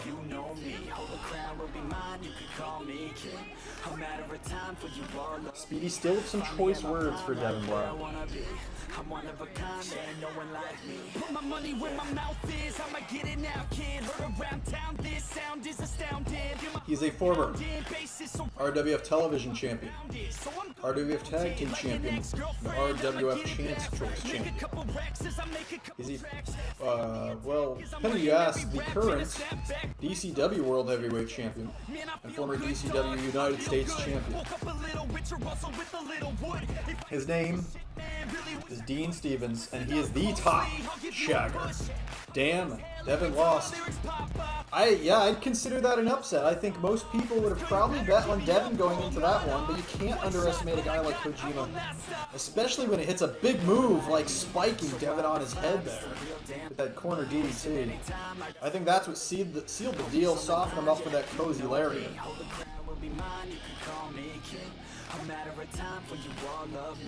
And avoiding the fadeaway from Devin as well. Let's go, Dean.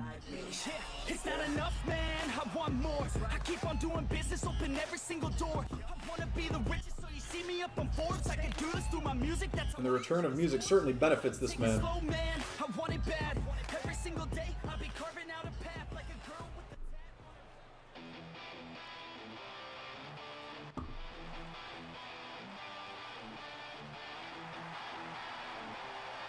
Here he comes.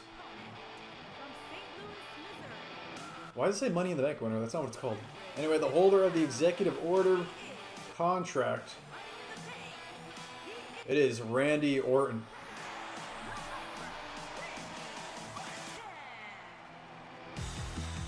I've only just realized how awesome that theme is. You got this, my man. Randy Orton is a former... I just ran over Dean Stevens' accomplishments. Let's go over Randy Orton's. He is a former Solar Champion. He is a former and 2-time Universal Champion with the longest reign time-wise at 11 months in Universe time. Of course, the most defenses goes to Bryan Danielson, the current champion. Orton did not defend as often, although he held the title longer.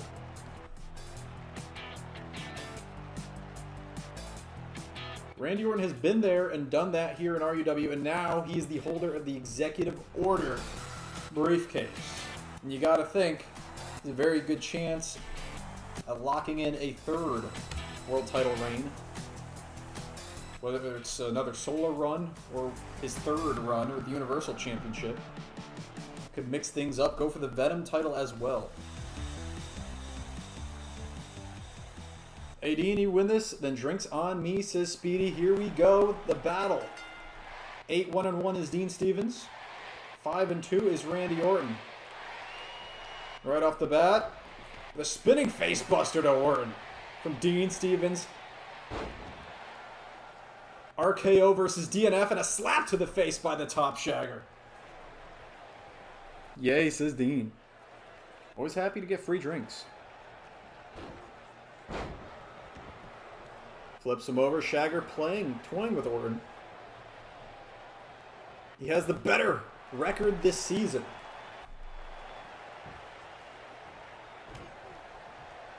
I'll have a Coke because I'm off alcohol for a bit. I had one too many crazy nights at the pub, I see.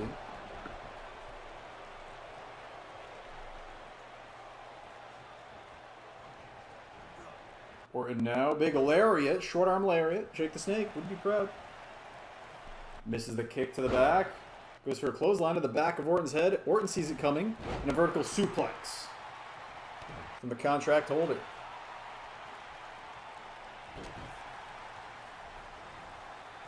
There it is. The top shagger finally hitting that clothesline to the back of the head. Goes for a kick to the chest, but Orton catches and a dragon screw drops him. A diet or a Diet Coke? Olympic Slam! Olympic Slam! Gotta make a list, says Speedy. Last time I drank, I didn't eat the next day. Just finished Suzuki versus Danielson. Holy shit, that was great. Yeah, it was.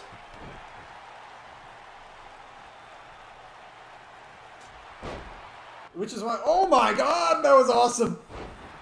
That was sick. European uppercut from Orton just for him to kip up back out of it. That was a Ray Phoenix spot. And then the sling blade. That was sick from Dean Stevens. And an arm drag in the corner to Randy. Yeah, Suzuki Danielson was awesome. Obviously regular Coke, says Dean. Cover here. Ooh, they were chest to chest, titty to titty there. Their titties were perpendicular. Orton now takes a gut kick. Avoids the knee. Dean Stevens throws him into the ropes. Comes back. Both men collide. And Orton with a brawling. Avoids the kick. Takes down Stevens. No. Reversal drop toe hold. Orton holding his nose. And the sunlight yellow over drive from the top shagger. What you having, Lance? DNF! Making quick work, squashing Orton like he squashed Roman Uso. No, Orton survives the DNF. I believe this was a feud in DCW. I could be wrong, though. I believe they feuded over the United States Championship. Another Olympic slam by Orton. He's hit 2 Olympic slams, angle slams, whatever you want to call them, and the vintage DDT. Pinned Jimmy Uso, the former 2-time Universal Champion, with that move. RKO! RK-no! Goes for the clothesline. Caught by Orton, and a rock bottom. Orton has not been able to hit the RKO, but he has hit 2 angle slams and a rock bottom. We did feud in DCW, says Dean. Power slam by Orton. Of course, Randy Orton glad to take this match, DNF versus RKO. But let's not forget, another man that helped put this match together is Zach Walker. Has been trying to recruit people to beat up, defeat, to assassinate the top shagger. And the first man up for the job, Randy Orton. We're just using everyone else's finishes. Also, since I'm feeling kind, would anybody else like to come for drinks? Yeah, I'll take an iced coffee. Swinging neck breaker. Cover here by the top shagger. No. Yeah, he used Tommaso Ciampa's DDT. Of course. And a second DNF! Out of nowhere. Orton's bloodied. Go home early. Get those drinks. Orton kicks out. Top shagger had some words for the referee there. Possibly a slow count, but the shagger quick to get back on top of Randy. A nice coffee. We're going to a pub, not Starbucks. I like how the Zach thing started in this chat. Off the ropes for momentum. Goes for the kick. That was classic. Shagger, up until he missed by a mile. Thrown down by Orton, who just kips up. Thrown down by Orton. Shagger kips up to his feet. Just get grabbed and eating a second Willow's Bell. Another one of Tommaso Ciampa's finishes. Doing everyone's finisher but his own. RKO! Cover here. Finally hits his own finish. But it's not enough to put away the top shagger. Zach is trying to recruit people for his basement sucking activities.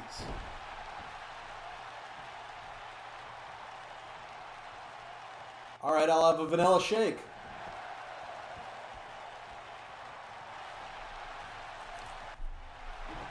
Rake it. Oh my god, he just stuck his fingers in the wound on Orton's forehead.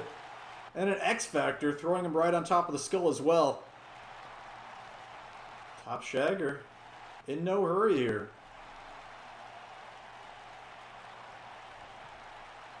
Waiting for Morton to get up. Morton might as well pull out the AA next. Why not? He did it the Rumble that one year. I think it was 2015? Maybe? 2016. 2016. No. 2014. That's it. I'm disappointed in you. What do you mean? Actually, the pub we're going to does coffee. Nice. Going for another Sunlight Yellow Overdrive. Orton with a big knee to the skull, reverses it, goes for the Exploder, reversed, and there it is, the vintage corkscrew calf kick from the Top Shagger. Both men pulling out all the hits here. He goes to the pub and has coffee. What do you mean? I do. I'll settle for a vanilla shake. Belly to belly! Ken Shamrock's finish! Intimidation Tactics is named. Dragon Screw, though. From Orton, who pops a squat, takes a shart, and talks some shit to Stevens as well. A lot of people, to be fair.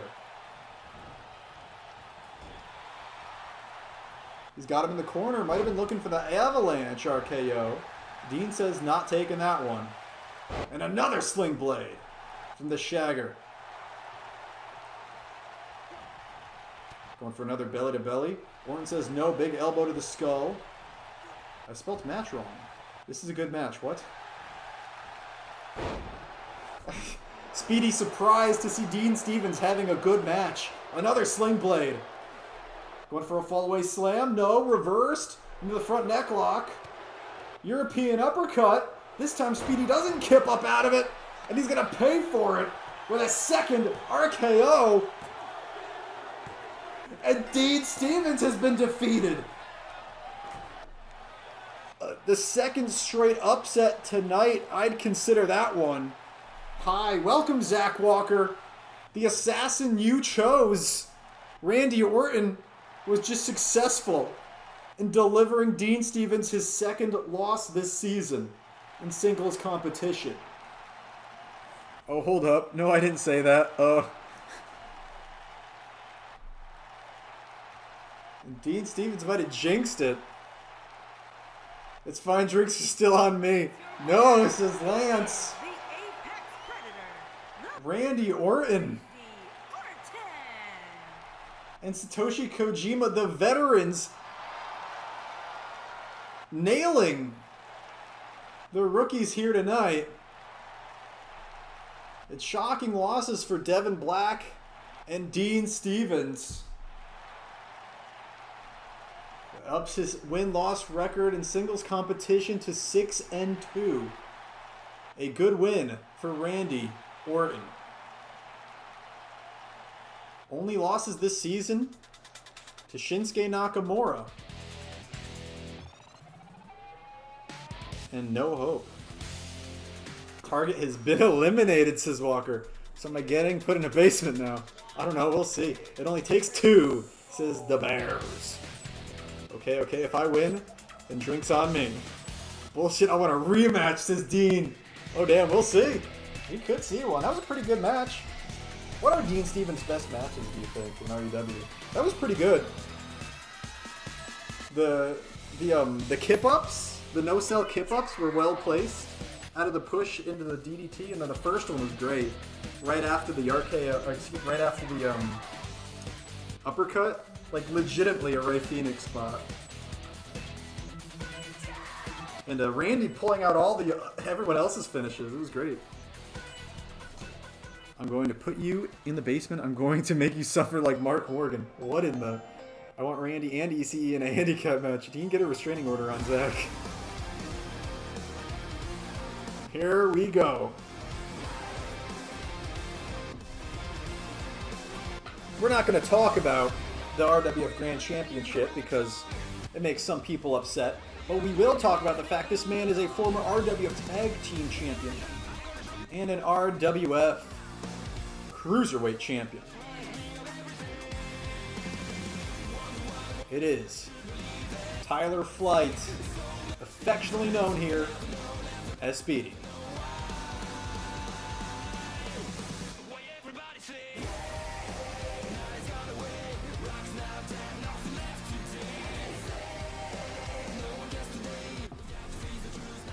Here we go. Dean Gooder's running over to Zach. He can't.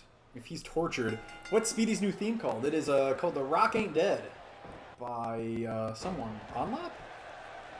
It's in the description somewhere. We're going to start things off with the newcomer, Blaze Cabello, getting the upper hand on Speedy with a DDT and then a hip toss. Going to use that size advantage here tonight is Blaze Cabello. Speedy, a tremendous technical wrestler, though. Now has an arm lock here on Cabello. And there it is, taking him down to one knee. Did a lot of damage to that arm early on. Takes a leg kick. And once again, Speedy showing his technical advantage with a headlock. But the power belongs to Blaze Cabello. Takes him off. Kip up. Oh! Beautiful! And a clothesline over the top. Some fast pace in this one to kick it off. Ahem, one of the best to ever do it, says Speedy. Goes for the head kick. Blaze Cabello avoids it. Goes for the backhand chop. Avoids an enziguri. Back and forth slugfest. Avoids the drop kick. Overhand punch. These two putting it all on the line here. Brawling on the floor. Cabello gets a hold of Speedy. Into the ring he comes. Cabello made the call out. And a back suplex into the neck breaker. Cover here. God, chain wrestling really gets me going.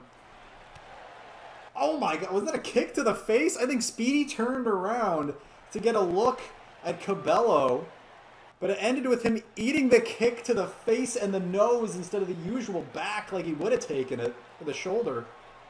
Right to the nose with that kick. And now a butterfly stretch, very smart from Cabello, taking advantage of the burned arms, the injured arms of Speedy. But you gotta think, it's been so long, they have to have recovered somewhat. That's what I get for heavily drinking right before a match. Sunset flip, bomb to the floor to Blaze Cabello. You're welcome, says Speedy. Cabello saying he went down to a burning hammer. At Rising Sun, he will go down to my blazing hammer tonight. Blaze Cabello coming off a win over Bruiser Owens. Falcon Arrow. No one kicks out of the Falcon Arrow. If he can get a pin combination together, it's over. Big mistake here, I believe. Going up to the top after the Falcon Arrow. Looking for the Phoenix. Splash, and it connects. Cover. No! Kick out by Speedy. If he went for the cover a little earlier, after that Falcon Arrow, it would have been over. It took 3, though, so... Going for a power slam reversal into the Christian DDT from Speedy. So I guess we'll see what's next for me. Yeah, I don't think that's the last we'll see of Dean Stevens. Don't you worry. Or Devin Black. Everything happens for a reason. And here it is. Speedy looking to take it home early. Super kick, super kick, super kick to Cabello. Cabello talked a lot of shit, called out one of the brightest and most threatening competitors here in REW. Man, they just put away Goldberg by submission at Uso Battle Royale. Drop kick to the spine, though. Able to avoid the Speedy clutch.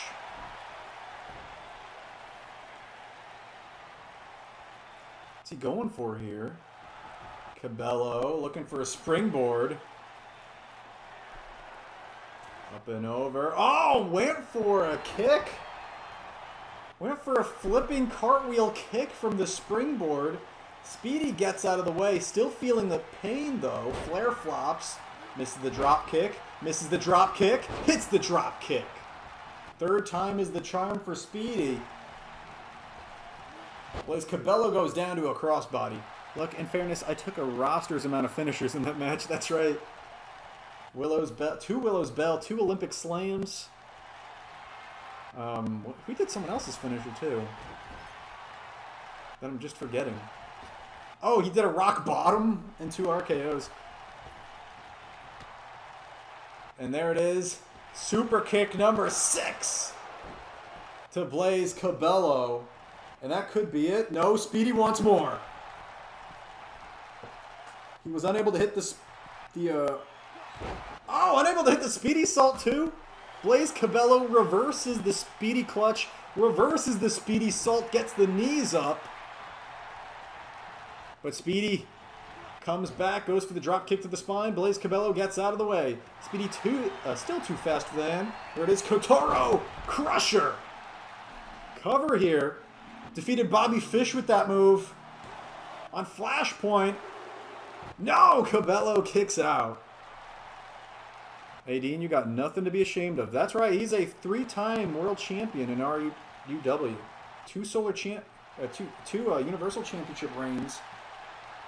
And a Solar Championship run. Going for a Hurricane Rana reversal with the alley-oop. That face buster from the electric chair. And a hesitation drop kick from Cabello. Beautiful. Yeah, between that and the ECE match, my neck is fucked, says Dean. Head, I mean.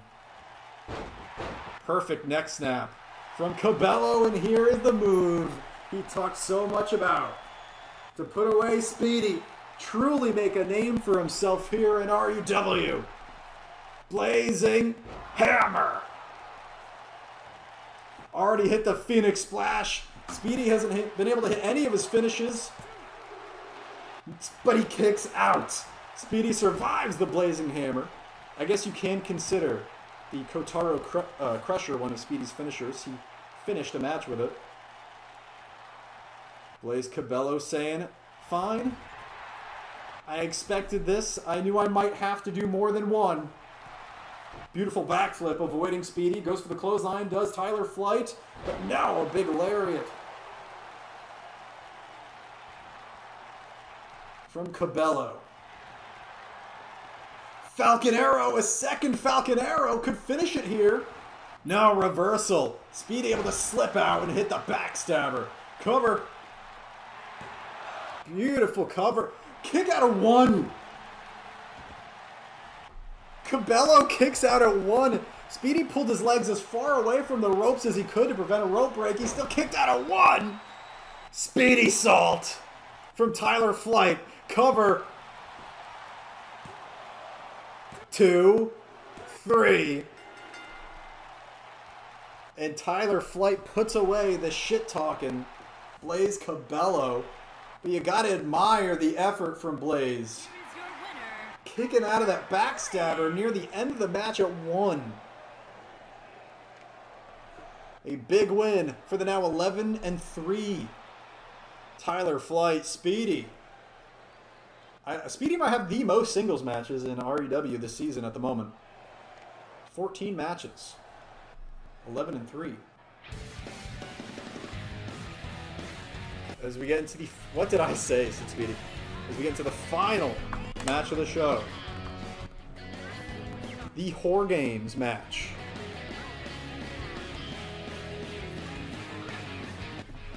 Alright, chat, you ready for the Whore Games match? The Venom Championship, Venom Tag Team titles, and the Swedish Championship all on the line in this one. One of the best to ever do it, says Speedy. Speedy has impressed so much in REW ever since his debut in Season 4. Originally debuted as manager for Boaz Lesnar, believe it or not. I believe he debuted wearing a gray suit and a tie, managing Boaz. I wonder if that will ever get revisited. Of course, Boaz on the Roar brand has been busy as of late, feuding with Will Ospreay. Will Ospreay versus Boaz Lesnar will take place on the next episode of Roar, streaming tomorrow. I'll put the whole card for Roar up in the Discord after this match. But I guess, yeah, everything involving Roar, I can confirm everything for the next Roar card, actually. Let me get to that.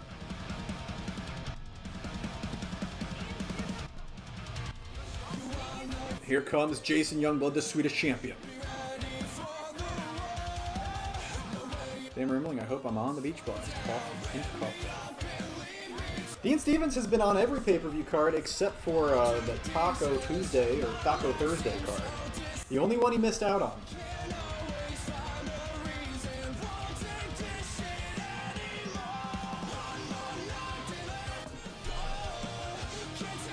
His bodyguard, Bulletproof Cruz, was taken out by Drew McIntyre. Fidel Fidescar, we saw earlier tonight, was assaulted from behind by Big Match John and James Storm.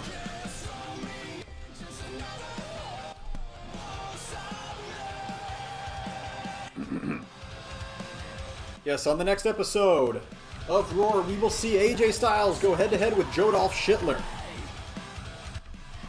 We will see Akira Tozawa and Speedy team up against Prince Puma and Devin Black, and I do have an important announcement of why that match is happening. The Cruiserweight Championship was vacated by Penta after losing that death match to Lance, and to decide the new Cruiserweight Champion at Lana's Beach Blast, there will be a 5-way match.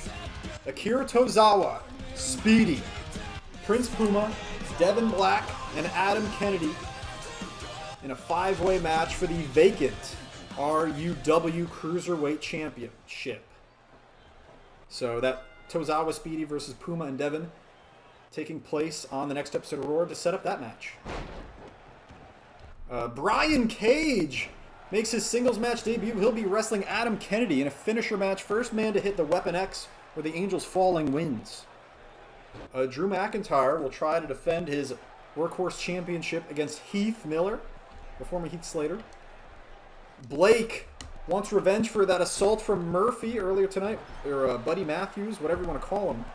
It is Weston Blake versus Buddy Murphy Matthews, whatever. On the next episode of Roar. Bowiz versus Will Ospreay as well on Roar. And we will have an update from the Disputed Era. The Disputed Era, they do have ownership over Bran Stark. They needed him to look into the past for some reason. It was actually Zach Walker defeating the Night King that helped the Disputed Era get Bran. So we'll have some kind of update from the Disputed Era. Don't know what, but they have been hunting down, trying to find every Caw ever, Hellcron, and the Infinity Belt. Try to get the stones back, and apparently they have some kind of update in store for us on Roar. We'll see what happens. So that's the card for Roar. Of course, I could post the next 3 cards, Roar, Showdown, and Venom, all in the Discord, but we'll only talk about tomorrow's stream right now. Anyway, let's get back to the chat. Ready to become champ again, says Speedy. Speedy is in that match for the vacant Cruiserweight Championship against Devin Black, Adam Kennedy, Prince Puma, and Akira Tozawa, who I think it's safe to say are the top 5 Cruiserweights in RUW at the moment. If we were to have top 6, I think you'd have to include Little Match John, Little Match Johnny Gargano. He'd probably be the 6th. A lot of great Cruiserweights in RUW. We talked about that. The potential C1 climax. Stomp to the knee of Youngblood. Youngblood, a phenomenal singles record this season. He's actually undefeated in singles competition, and he was the first man, might not like to hear it, to beat Speedy this season in a match that went over 30 minutes long.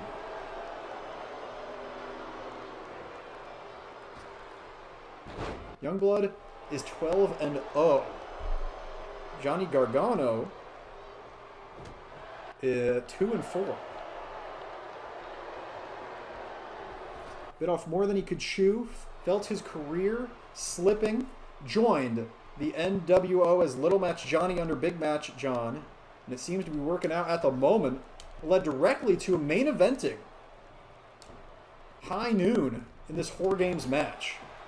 So Johnny looking like he made the right choice right now, joining the New World Order. He was the first ever Grand Champion and no one can ever take that away from him. Former RWF Cruiserweight Champion as well. Every 5 minutes, someone new will enter this 4 games match. When all 6 men have entered, the cell will lower, and the match beyond begins, where you must win by making your opponent quit, give up. Back kick by Youngblood. Swedish Championship, Venom Championship, and the Venom Tag titles all on the line. Beautiful DDT, the one final beat on the apron from Gargano. Garganoski. We're getting there. Less than a minute remain until one man from one of these teams joins. There was a coin toss in the back. We don't know who won it, which team won it, or who will be coming out first. It will likely be either Raul Fidescar or Rob Van Dam. I just can't see Big Match John not coming in last, like a coward. And I can't see Fidel coming out next after that assault he took. Beautiful chop there. Into the Taste of Sin, the move he won the Venom Championship with from Bray Wyatt. And here comes RVD. LMJ and RVD. 2-on-1 advantage over Jason Youngblood for 5 minutes. Youngblood takes down Gargano again, dodges the drop kick from Van Dam, but Van Dam now takes him out. It's going to be hard for Youngblood to fight 2 men at once, especially 2 men like Rob Van Dam, former Showdown Tag Team Champion, Chat Choice Tag Team Champion as well as Van Dam, and Gargano, like I said, Grand and Cruiserweight Champion on RWF. Both men just beating on Youngblood. Forearm. Look at this assault from the NWO. What the? Oh no, Gargano! Springboards onto his own head. Did I tell you I was thinking about doing a Nuzlocke?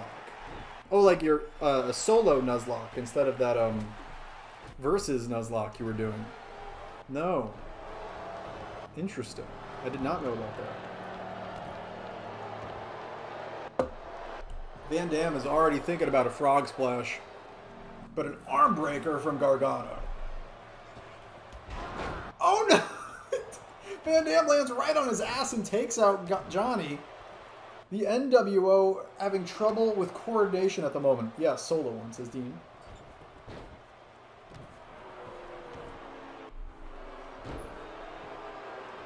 This is the first time Jason Youngblood has main evented this season.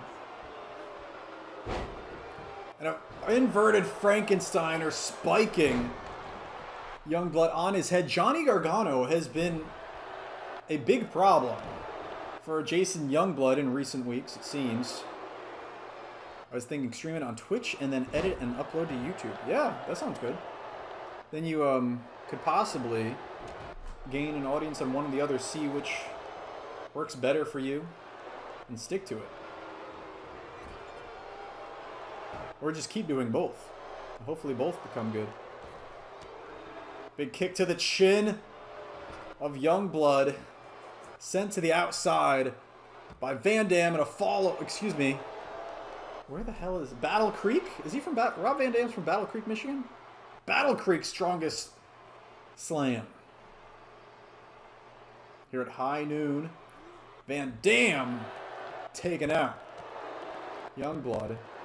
Youngblood has singles victories over James Storm and Satoshi Kojima. Has a singles victory over Big Matt John as well, though it was by DQ. He does not have singles victories over Van Dam and Johnny Gargano. Only over Kojima, Big Matt John, and Storm. I'll name my starter after you. Aw, Dean. You know that makes me rock solid.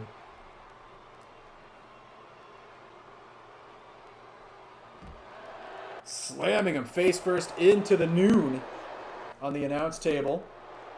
A huge DDT, the bye girl. Stomp to the head, kick to the face. Rob Van Dam and Little Matt John are beating the piss out of the Swedish champion. The fuck's sake.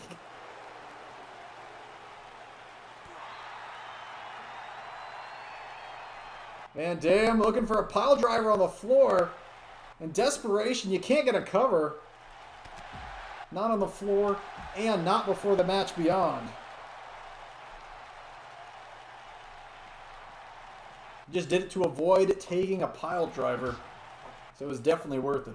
I'll make a load of my Pokemon E-Federation references. That'll get over, brother. Van Dam looking to hit the frog splash. No, elbow drop instead.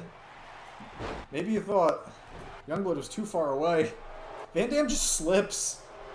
Van Dam was trying to do something and he tripped. Youngblood bloodied up. Going for a suplex on Johnny, but Van Dam saves him.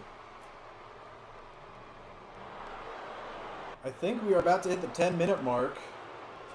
At which point someone will be entering to help Jason Youngblood, and you gotta think, after the assault Fidel took, it would be Raul Fidescar. Both men go for stomps.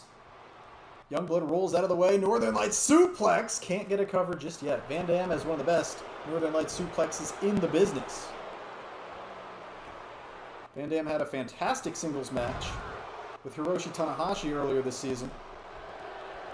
Nice top rope drop kick to Youngblood. Now Van Dam going to follow it up in the corner with nothing.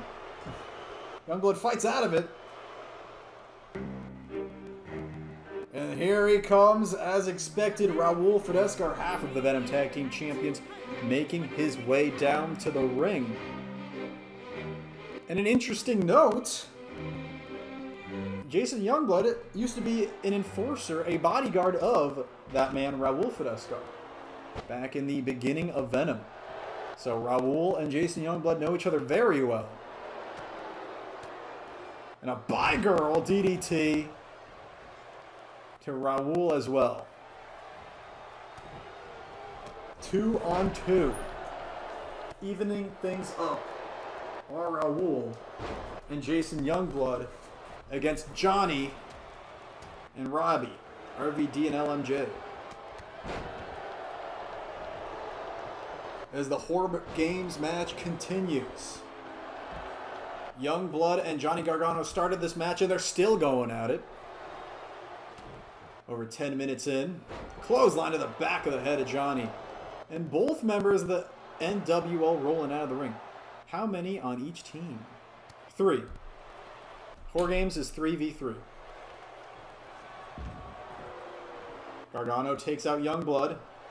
Van Dam coming to the aid of Gargano. Taking out Raul. The tag titles, the Venom title, and the Swedish title all on the line in this one. It is 3-on-3. So at the end of this match, either Big Match John or Jason Youngblood will be the Venom and Swedish champion.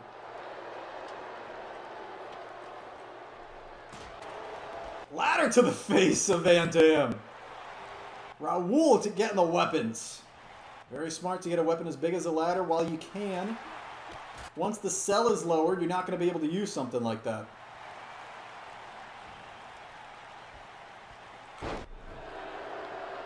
And actually, we know who's coming out next. The next man to enter the match will be Big Match John. Northern Lights suplex, this time to Raul, and this time on the floor.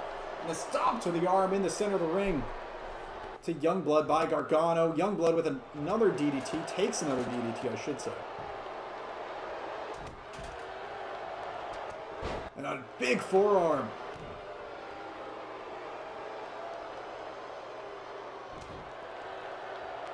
Youngblood, Gargano have been fighting. They've been brawling all match. You got to think that's a singles match in the making at some point.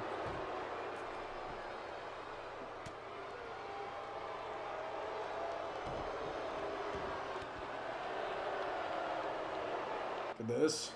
Arm breaker again. Doing a lot of damage to the arms, trying to weaken them. Get ready to lock in the Gargano escape. Top rope leg drop by Van Dam. Hits it very awkwardly on Raul. Gut kick. DDT of his own, spiking Johnny. Johnny going to roll the outside.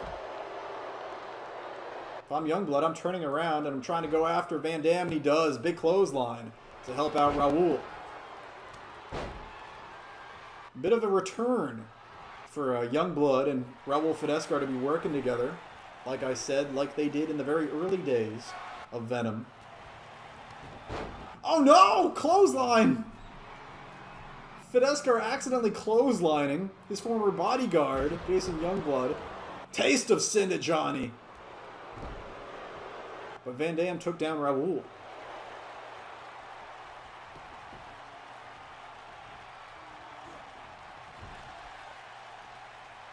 Van Dam throwing off Fidescar. Big punch. Clothesline. Down goes Johnny. Fireman's carry takeover.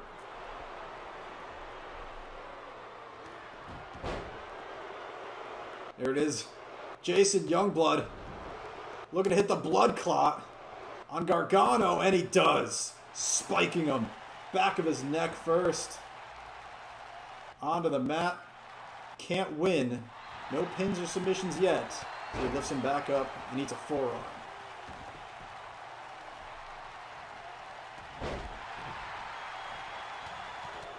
Big clothesline. Out to the floor goes Fidescar. Swinging neck breaker by Johnny. The pace being set by Johnny right now with his comeback. Kick to the face, into the corner goes Youngblood. All this damage the NWO is doing. They're just trying to weaken these two for Big Matt John to come in and sweep. And a second blood clot to poor Gargano. And look at that. Standing tall were Raul and Youngblood, but for no longer. Here comes the Venom champion, top dog on Venom, Big Match John. 3-time Venom champion. Leader of the NWO, proudly representing China. Bing Chiling, Lao Gan Ma. Running into the ring, throwing off his hat, shirt, and the title. And in he comes, just in time for the NWO to take control back over Raul and Youngblood. 5 minutes remain until the match beyond starts and the cell is lowered. Oh no. And we don't know who it's going to be. I just received word Fidel Fidescar is not going to be able to compete tonight. Injuries to the back of his neck were too severe. He's not been cleared to wrestle. Which means when the cell gets lowered, it could legitimately be a 3-on-2. We just got to wait 5 minutes for it to come down. Seeing his entrance was so powerful, it made everyone teleport. No, they just got back in the ring. The camera was off them. Don't worry about it. They're not going to freeze in place while he's making his entrance. Come on.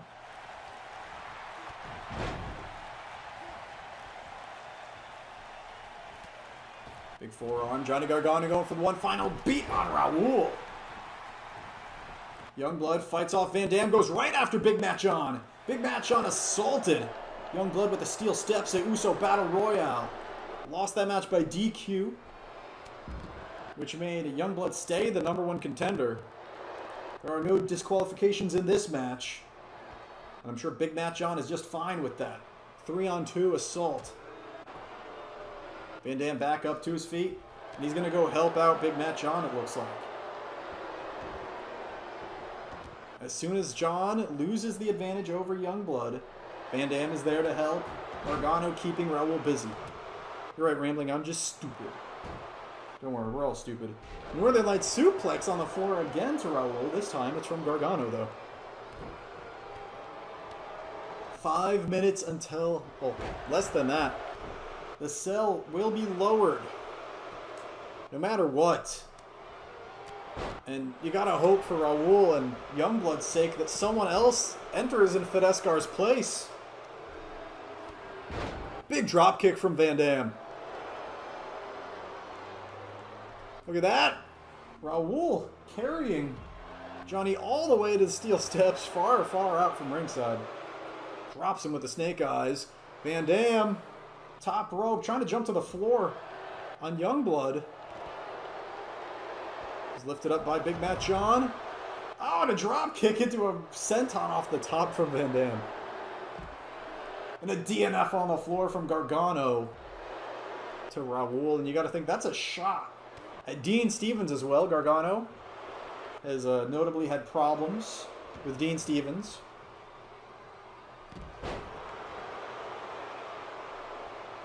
Springboard moonsault, but Raul gets out of the way. And a rolling thunder knee drop from Van Dam to Youngblood. DDT to Johnny. And a kick to the face of Youngblood. Youngblood rolls out, though. Oh, no. Raul's all alone against 3 members of the NWO. And a double Russian leg sweep to half the tag team champions of Venom. Youngblood's back. And he goes right after Gargano, who he was Gargano and Youngblood have been going at it since the start of the match. Like 20 minutes ago. Ball game! No, Youngblood reverses the AA. He went for the ball game, reverses the ball game into the taste of sin. And Raul looking to hit the hardliner, but it gets reversed into the Scorpion death drop from Van Dam. Oh, Big Matt John saved. Youngblood was looking to hit the blood clot on Big Matt John, but Van Dam saves him and drops him with a rolling senton. Going for the frog splash, but Youngblood, too smart, rolls far, far away.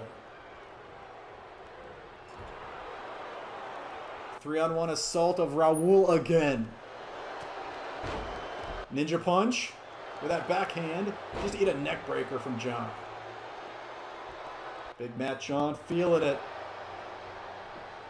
5 knuckles of shuffling. And it hits on Raul. Youngblood on his feet. Gotta get in and save him. No, throws out Van Dam first. He's gonna leave Raul by himself. He wants Van Dam. To be fair to Youngblood, you don't have a lot of options. And a double DNF from Cena and Gargano to Raul. I guess I should be calling it a double RKO. After Randy defeated Dean Stevens earlier tonight. And all 5 men back in the ring. Stomp to the spine of Van Dam. And the cell is going to be lowered no matter what, but someone's music is playing. Someone has replaced Raul Fidescar. And he's back from his injuries suffered in the death match. Lance is here. Lance coming to the aid of Raul Fidescar and Youngblood. It's Lance. This is a big return. And how fitting. Lance and Jason Youngblood, former bodyguards of Raul Fidescar. Let's not forget, the cell has been lowered. Here we go. The match beyond has started, and now the match can end at any moment with someone giving up. Lance is back from his injuries.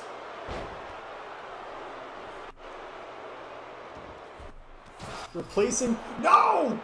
Immediately! It did not take long. Big Match John power bombing Raul out of the cell, and a 5-star uppercut to Van Dam and a bicycle kick to Gargano. How fitting. Lance and Youngblood, former enforcers of Raul. Why didn't you tell us you were coming back, Lance? A big surprise from Lance uppercut.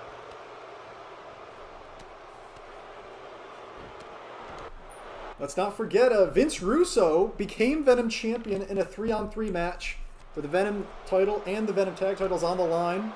It was Vince Russo in his New World Order against Jason Youngblood when he was Venom champion. And Raul and Lance. So this is the second time the Venom title and the Venom tag titles were on the line together in a 3-on-3 match against some form of the NWO, or the RWO at the time, Russo World Order, against Youngblood, Lance, and Raul. And that is big. But like I said last time, that's how Youngblood lost the Venom Championship to Vince Russo. Will Youngblood lose again against a form of World Order in a 3-on-3 all titles on the line match? I always appear when you least expect it. Whoa, says Lance. Lance and Van Dam have been going at it. Johnny and Youngblood still brawling since the beginning of this match. 30 minutes ago, it feels like. Or, no, excuse me, 20 minutes ago. I'm sorry. And the Gargano escape. He's done a lot of damage to the arm. He's already bloodied and busted open. His Youngblood, but he gets out of it. Big Match John and Raul Fidesca are still brawling on the floor. Van Dam and Lance going at it at ringside. A taste of sin to Gargano.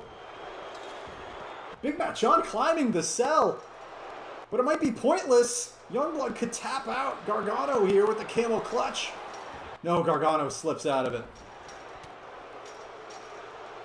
Oh no, Raul Fidesca has climbed to the top of the cell alongside Big Match John. Big Matt John with the advantage, brawling with Raul. Raul fights back. Back suplex on the top of the cell to Big Matt John. Meanwhile, in the ring, Van Dam. 5-star frog splash to Lance, who no-sells it and hits a jawbreaker. And look at that. Thank God we had a replay. It happened during the frog splash. Raul vertical suplexing Big Matt John through the top of the cell. Looking to hit the hardliner. Hardliner to Big Matt John. Hits his finish. Into the submission. No. Oh, Lance says there's no way you're going to be able to tap out Big Matt John. You're not doing that. Oh, I didn't see the Rocking Dead down there, by the way. The Rocking Dead. What does that mean? Lance rolling out. The only man standing. Raul Fidesca. Half of the Venom Tag Team Champions. And what is he thinking? Youngblood up to his feet. The Swedish champion. And half the tag champions. Now a Van Dam singled out. And a bicycle kick. Forearm by Van Dam fighting back. Former Showdown and Chat Choice Tag Team Champion. A big running kick by Raul.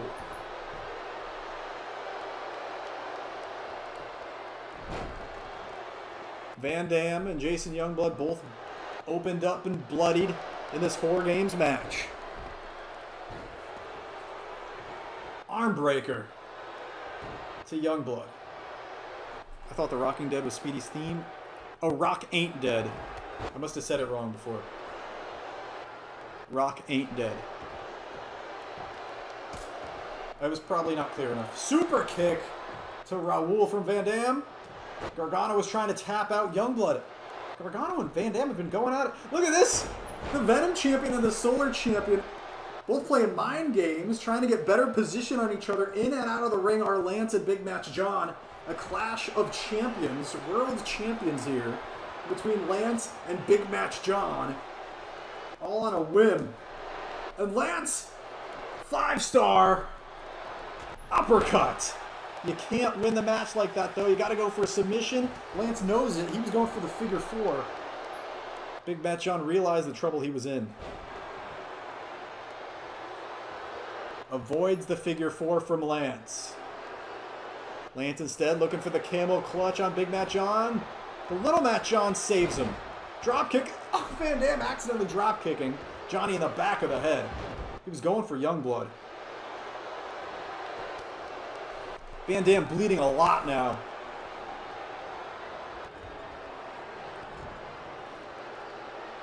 That's crazy. We get to see the Solar Champion against the Venom Champion, and he just throws Big Matt John to the floor.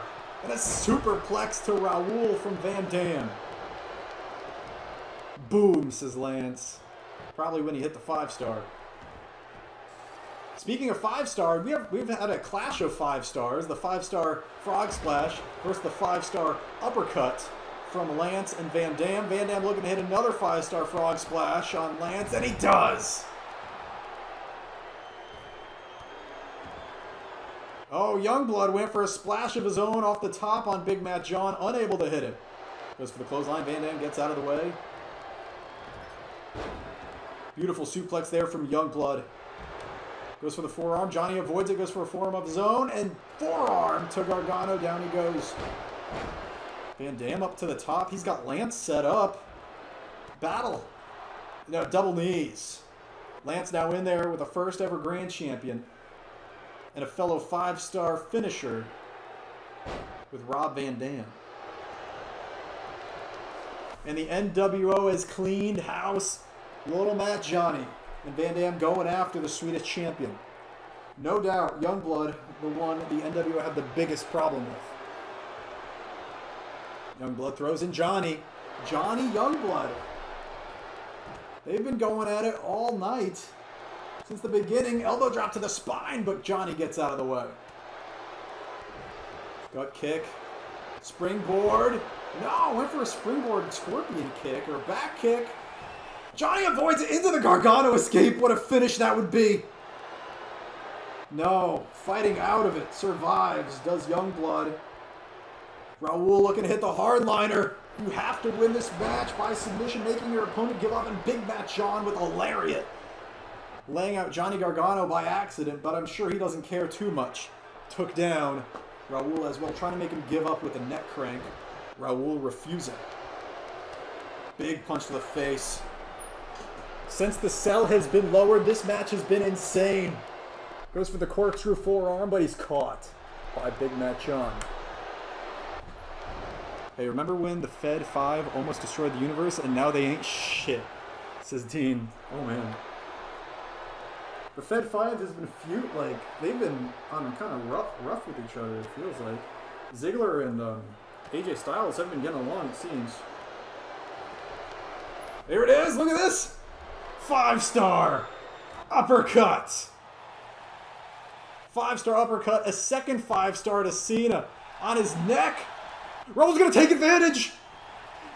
His neck just rocked back with a 5-star! Raul takes advantage! Raul just tapped out the Venom Champion! Big Matt John quits!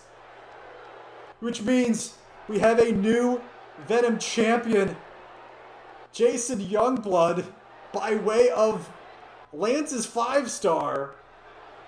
And Raul cranking back on the neck. Youngblood, now a 2-time Venom Champion. And what a reunion for these three. Raul, Jason, and Lance. They have defeated Big Matt John's NWO and won the first ever Horror Games match.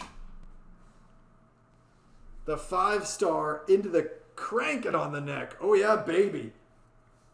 And you gotta think, Youngblood owes a lot to Lance and a lot to Raul after that. A second reign has begun as Venom Champion for Jason Youngblood, who is 12-0 in singles competition this season. Anyway, that was High Noon. That was the first ever Horror Games match. I hope you enjoyed it. It's been a long stream, boys, but you guys know I love you. Roar streaming tomorrow. I'll post the cards for Roar, Showdown, and Venom on all that in the Discord. Tomorrow is Roar. Hopefully next week is Showdown and Venom. And then the week after that will be Beach Blast and Beach Blast on Saturday, Sunday. Lana's Beach Blast Part 1, pregame, and Lana's Beach Blast Part 2, the morning after. So, hope you guys enjoy. And of course, between the pregame and the morning after, we're going to kayfabe have a crazy party where everyone gets wasted and drunk. So on the second Beach Blast card, everyone is in kayfabe hungover. Anyway, I love you. Excellent pay-per-view, says Lance. Thank you, man. I knew there were not a lot of there were a lot of like singles matches that weren't title on the show, so I hope everyone liked it. I think everyone just enjoys seeing their cause, so it was cool to have, you know, everyone kind of have a match. Devin, Dean, Lance made an appearance. It was cool to have all that. Anyway, I love you all. See you tomorrow's for Roar. Kissies and hugs. Bye bye.